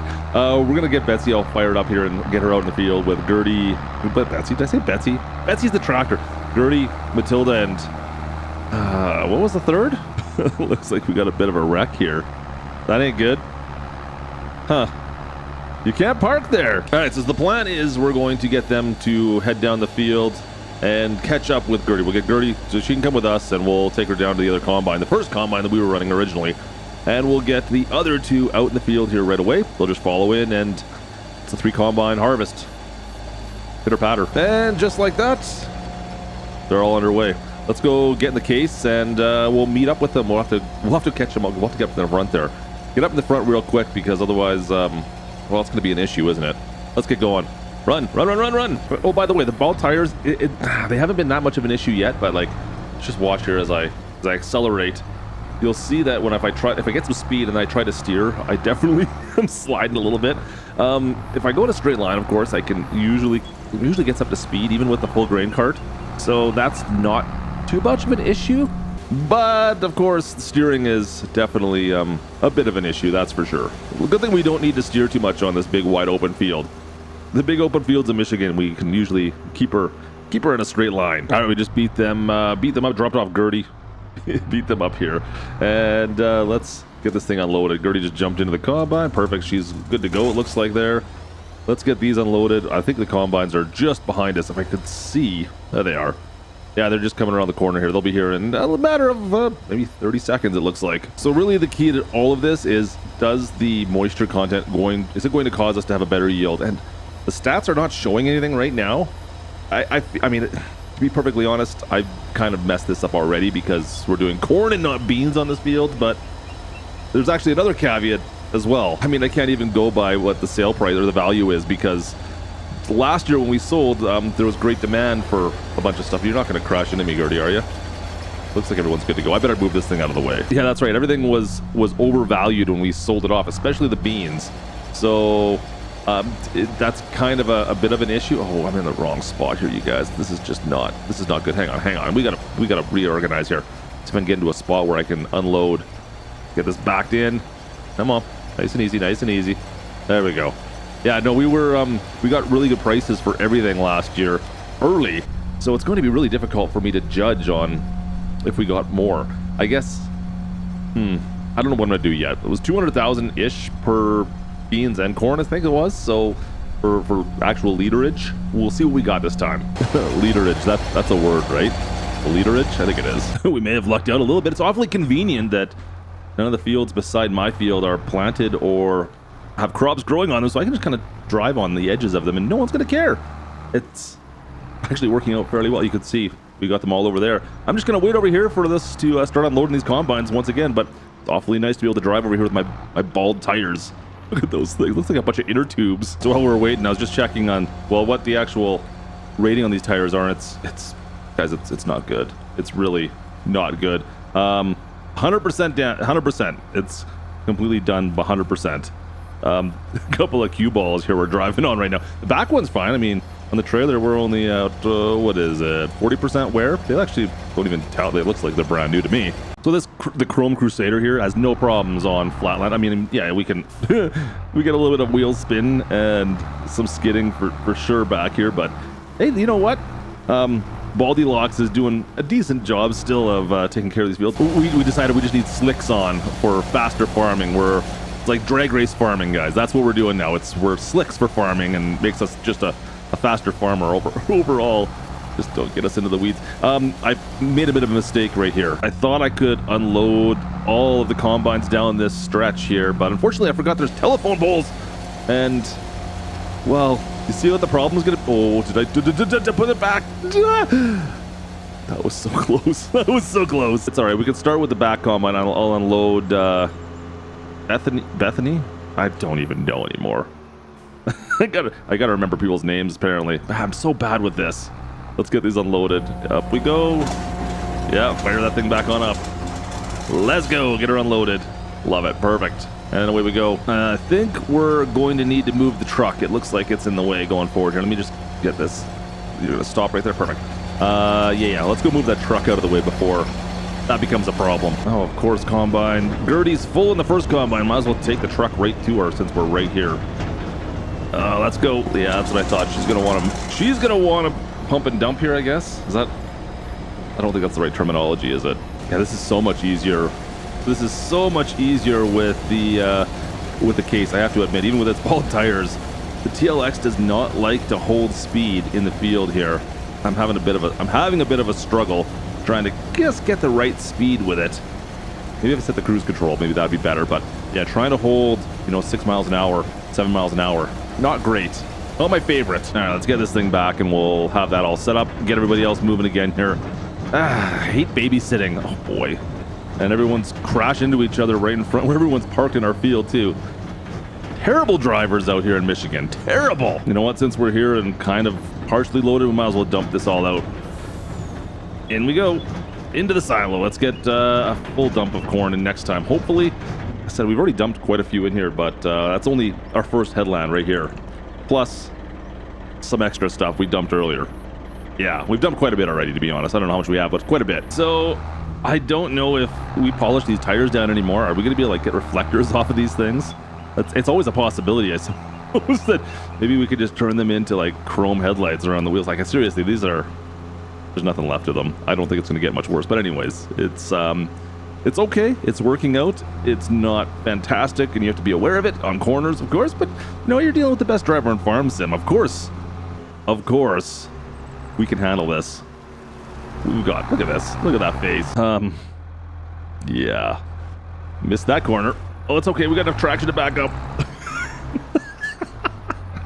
That's great. It's totally fine. Totally balanced. It's all good. Man, more standing water in the field. I thought the fields were like perfectly moisturized.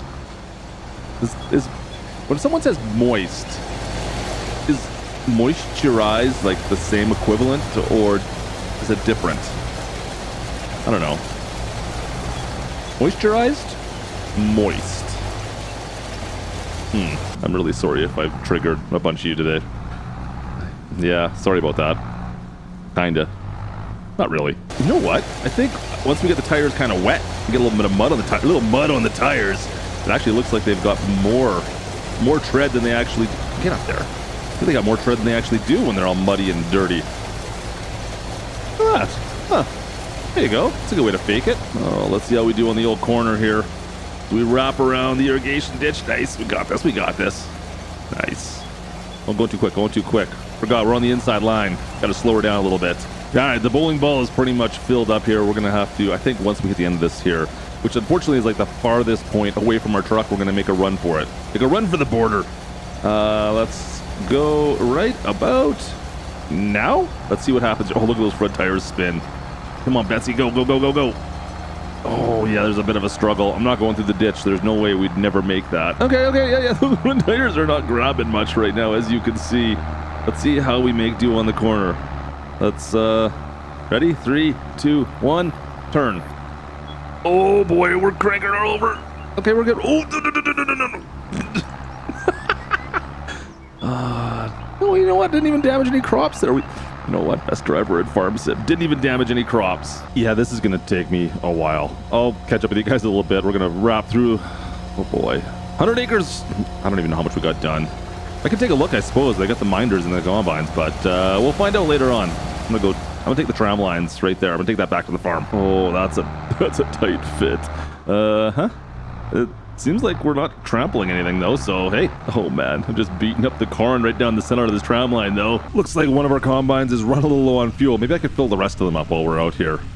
We've got, I ran back quickly and just grabbed the truck. We got the Thunder trailer. Yeah, we need to fill these guys back up. I feel like I should have checked the fuel before we started this harvest, but here we are, and that didn't get done. There we go. All right, let's get this thing filled up so we can get back in the field. They're losing track of everybody else here. We're I think about halfway done, maybe a bit more than halfway. Things are looking pretty good. I'm surprised that we're able to handle it with this tractor, to be honest, guys. I can't figure out though if it's just bald tires or maybe it's the graphics from Farm Sim 2013. I think even they had better tires than what I'm running on right now. Maybe it's the wheels from the original Farm Sim 09. Is that the original? I think that's the original off the top of my head. It looks pretty, they're kind of chunky. Like they're just blocks. Lego wheels. All right, so I had a chat with Gertie at the front. She's in the front combine. I make her stop now because if she fills up and stops, I can't keep up with her with these tires. Like we end up just skidding out and not being able to keep up, and then she has to stop and we wait for me, start all over. It's just not great, especially when I get full or close to being full. It becomes that much worse. So we got her stopping now, and then that allows me to kind of keep up with her. One of the issues it's a first world farming issue, yeah, for sure. But at least on the bright side, I thought we'd have bigger problems because I thought for sure these wheels might just pop. I guess that's not a thing. At least we don't have to worry about flat tires. Well, we kind of have flat tires, but, well, not like flat tires, just bald tires. You know what I mean. Look at these things. That's fantastic. We'll see how long it's going to take for this grain cart to... Well, it's at 45%. You never know. It could happen. All right, let's roll. Let's take this back and dump this thing out. Come on, Betsy. Let's go. Oh yeah, look at that. Spinning the tires. Come on, let's go. At least I don't have to worry about wearing them out any worse either, right? See if we can unload this thing without crashing in. Oh, turn. There we go. All right, we're good. Holy shnikes. Best driver in farms. And we got this. Yeah, never a doubt. Totally had that. It's like perfect. I might have had a problem. There we go. We got it. All right. That was never a problem before. Getting stuck in ruts in the field. Well, we do have 80% full, I guess, on the old grain cart, so there is that. But I was really hoping. Oh boy, come on, let's go. Let's go. Oh, you can see the problem that I'm talking about here. Oh, please, just leave. I'm right here. I'm gonna be right there. Yeah, give me that. Give me. Thank you.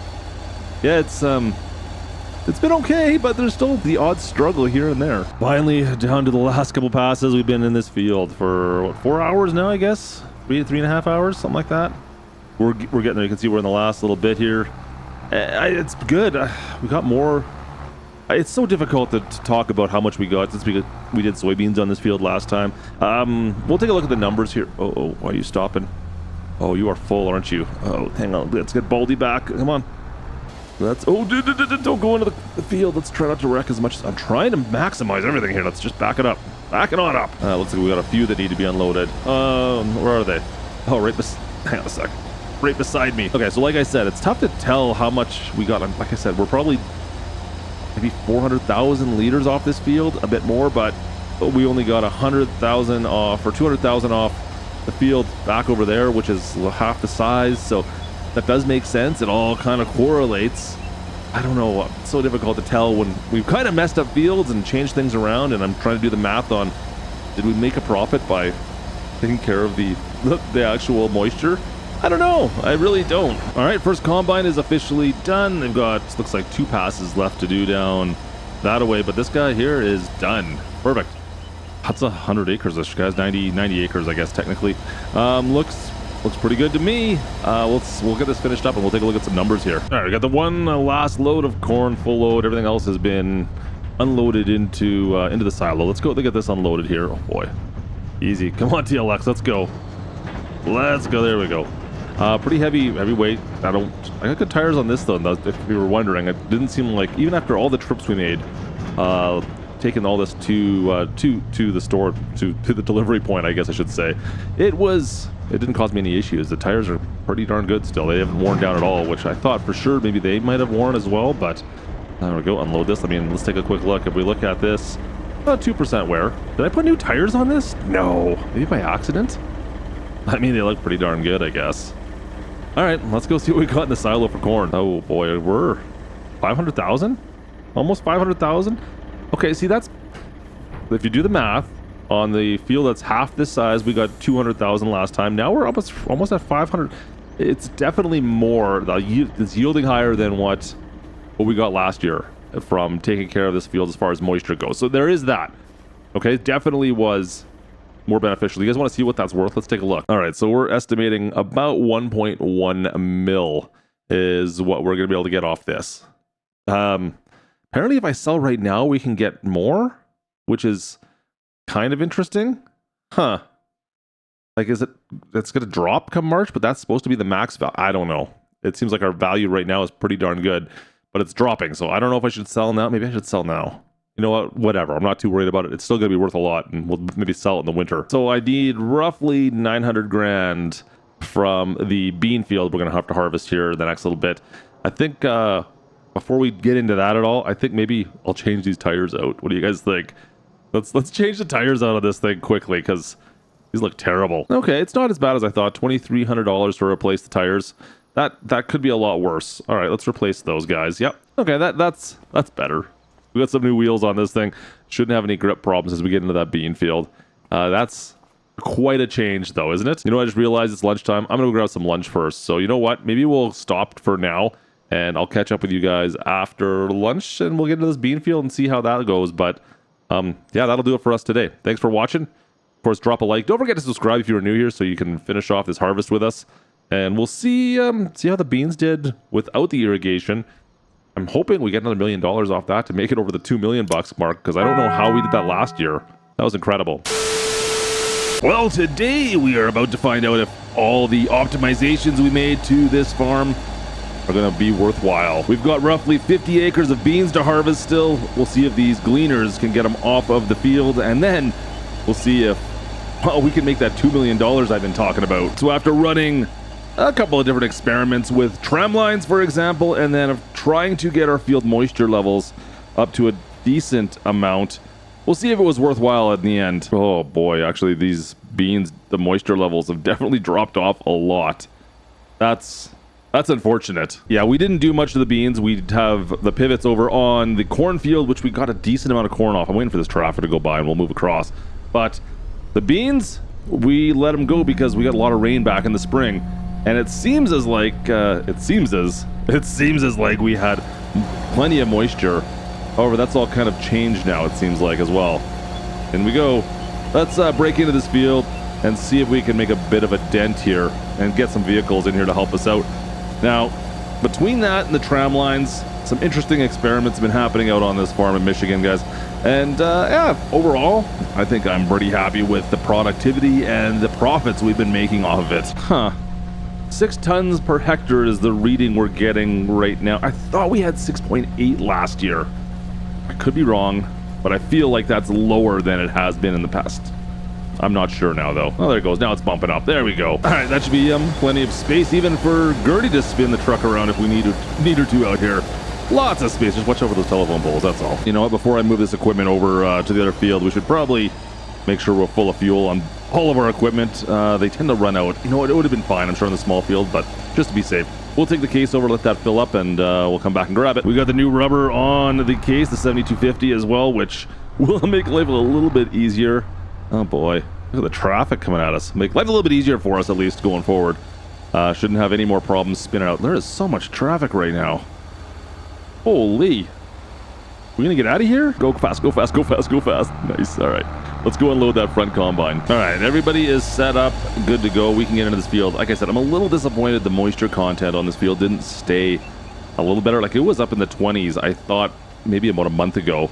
But unfortunately, it just dropped off the last month, so that's unfortunate. Unfortunately, we do have rain coming as well, but then I'm not gonna be able to harvest this. So I gotta get through this as soon as I can before that rain falls today. Let's get going. All right, I think we've got everybody. Oh, don't hit the fence. Everyone's going in right now. Perfect, there we go. We got combines running. How are we doing there? Perfect, everything looks like we're good to go as long as I don't drive through this fence. And hopefully, we should be good to go. Perfect. All right, cool. So, yeah, field's looking decent enough. Like I said, we're dropped. I would have been a little bit happier if moisture levels were a little bit better than they are, but at the same token, beggars can't be choosers. So yeah, field moisture seemed to be something that is going to benefit us going forward if we can take care of this and find, maybe we put a pivot over here, it would get a little bit better. I was relying on, well, the rain to take care of that, and unfortunately, it worked to start with, and now as harvest season's here, it just dropped right on off. As for our other little issue, the tram lines over here, less than great. I mean, they kind of worked, but let's just say that on the big field, the 90, 100 acre field we have, that was the cornfield over on that side by the farm, that one, it worked actually not too bad. I mean, we had straight shots all the way across for our sprayer, and yeah, we were able to use that and spray that field down. It looked pretty darn good. I was actually really quite happy with it. Unfortunately, this field here with the beans, yeah, it had some issues, to say the least. There was no straight shots, it seemed like, except for maybe the headlands. And then a lot of those telephone poles that run through it, they didn't really know what to do, so we did put a big square around it. Yeah, not great, I have to say. So maybe there's some work that still needs to happen. I don't know what we need to do with that, but unfortunately, yeah, it didn't work out quite as well as I was hoping for. Now, I was looking at the bushels on the beans as well. It looks like we're getting about 6.8, what is it, tons per hectare, I think it was. Now, if this converter's correct, that means we're getting 250 bushels? Is that right? Guys, that seems like a lot. Is that right? Someone do the math on that for me, because I don't quite get the conversion between... Well, I don't get the conversion at all, to say the least. Yeah, I had to jump into a combine just to double check my math on that. Now we're at 9.3 tons per hectare. Is that right? So let me see here. If I do the math on this, 9.3 tons per hectare, according to this calculator, let's see, hang on. That says that is roughly 340 bushels per acre, I guess that would be. That can't be right, is it?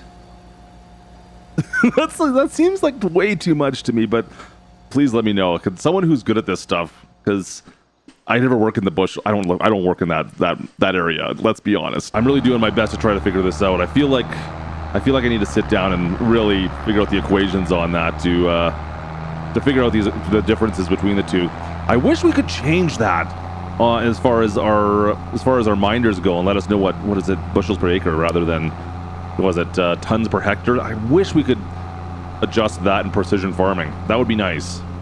Actually, can we? I don't know if we can. Let me double check. Nope, I don't see any options in precision farming for that. That's unfortunate. First load in. All right, it looks like we almost got a full headland done there before that combine was full. By the way, I'm having no problems with the new tires. Those new tires are dynamite. I love this. Okay, that's a nice little adjustment. I'm really digging how much of a change that made my life already just from doing that. So it's good to know that changing our tires makes that big of a difference for us. Just got to keep them fresh, I guess, especially on this thing, towing carts around. Oh, whoops! See, look, I'm going too fast. That wasn't a problem beforehand. I'd sit there and spin them consistently instead. Love it. This is great. Oh, look at this, Gertie. Good job. Nice. I like it. Something that's working out fairly well, even without the tram lines going around the telephone poles properly. Well, I guess it is technically going around the telephone poles properly. It's just doing the rest of the job properly is, I guess, our problem. But that looked surprisingly good. How are we going to do back here? That doesn't look as promising for some reason. Yeah, that's what I thought was going to happen. All right. I'm trying to unload this combine. She's not letting me get in a good spot to do it yet. Come on, there's one more pole, isn't there? Yeah, there is. It's going to be a bit more. We'll have to wait a second here. Keep going. All right, another load going in the truck. I think we're going to go dump this out right away. It's going to be pretty much full, so we'll wait till those combines come back around. You can see it on the far side right now, all three of them. Kind of making good headway already. I mean, we'll be done this another half an hour or so, I think, maybe a bit more. And it's only 50 acres-ish. We should be good. 48 acres, 45, something like that. I don't remember. Anyways, things are looking good right now. We'll get through these beans. 91% on this one, 45,000 liters. We'll see what we get out of this. I'm thinking that what we got last year for the actual sale price on both the beans was the beans we sold high on. There was a ridiculous amount. For some reason, the great demand was through the roof for beans and was like $7,000 per 1,000 liters. So I don't know if we're gonna get anywhere close to that this year, but I'm definitely willing to try. Looks like we're down to our last little bit of beans here. I think we're looking all right, guys. Like I said, I'm still getting pretty good yield up on the far side. This side of the field, not so much, but anything past where that combine is, that seemed to be pretty high. We'll see what we ended up with. I'm really hoping we didn't do better than we did last year, but I just don't even know anymore. I can't judge anymore. I can't judge. Come on, let's go. Get out there. You got one more pass to go make, it looks like. That's it. Let's get going. Last load. We are done. We got it done in actually pretty good I wouldn't say record time, but not even, it's just after 2 o'clock. Both fields harvested.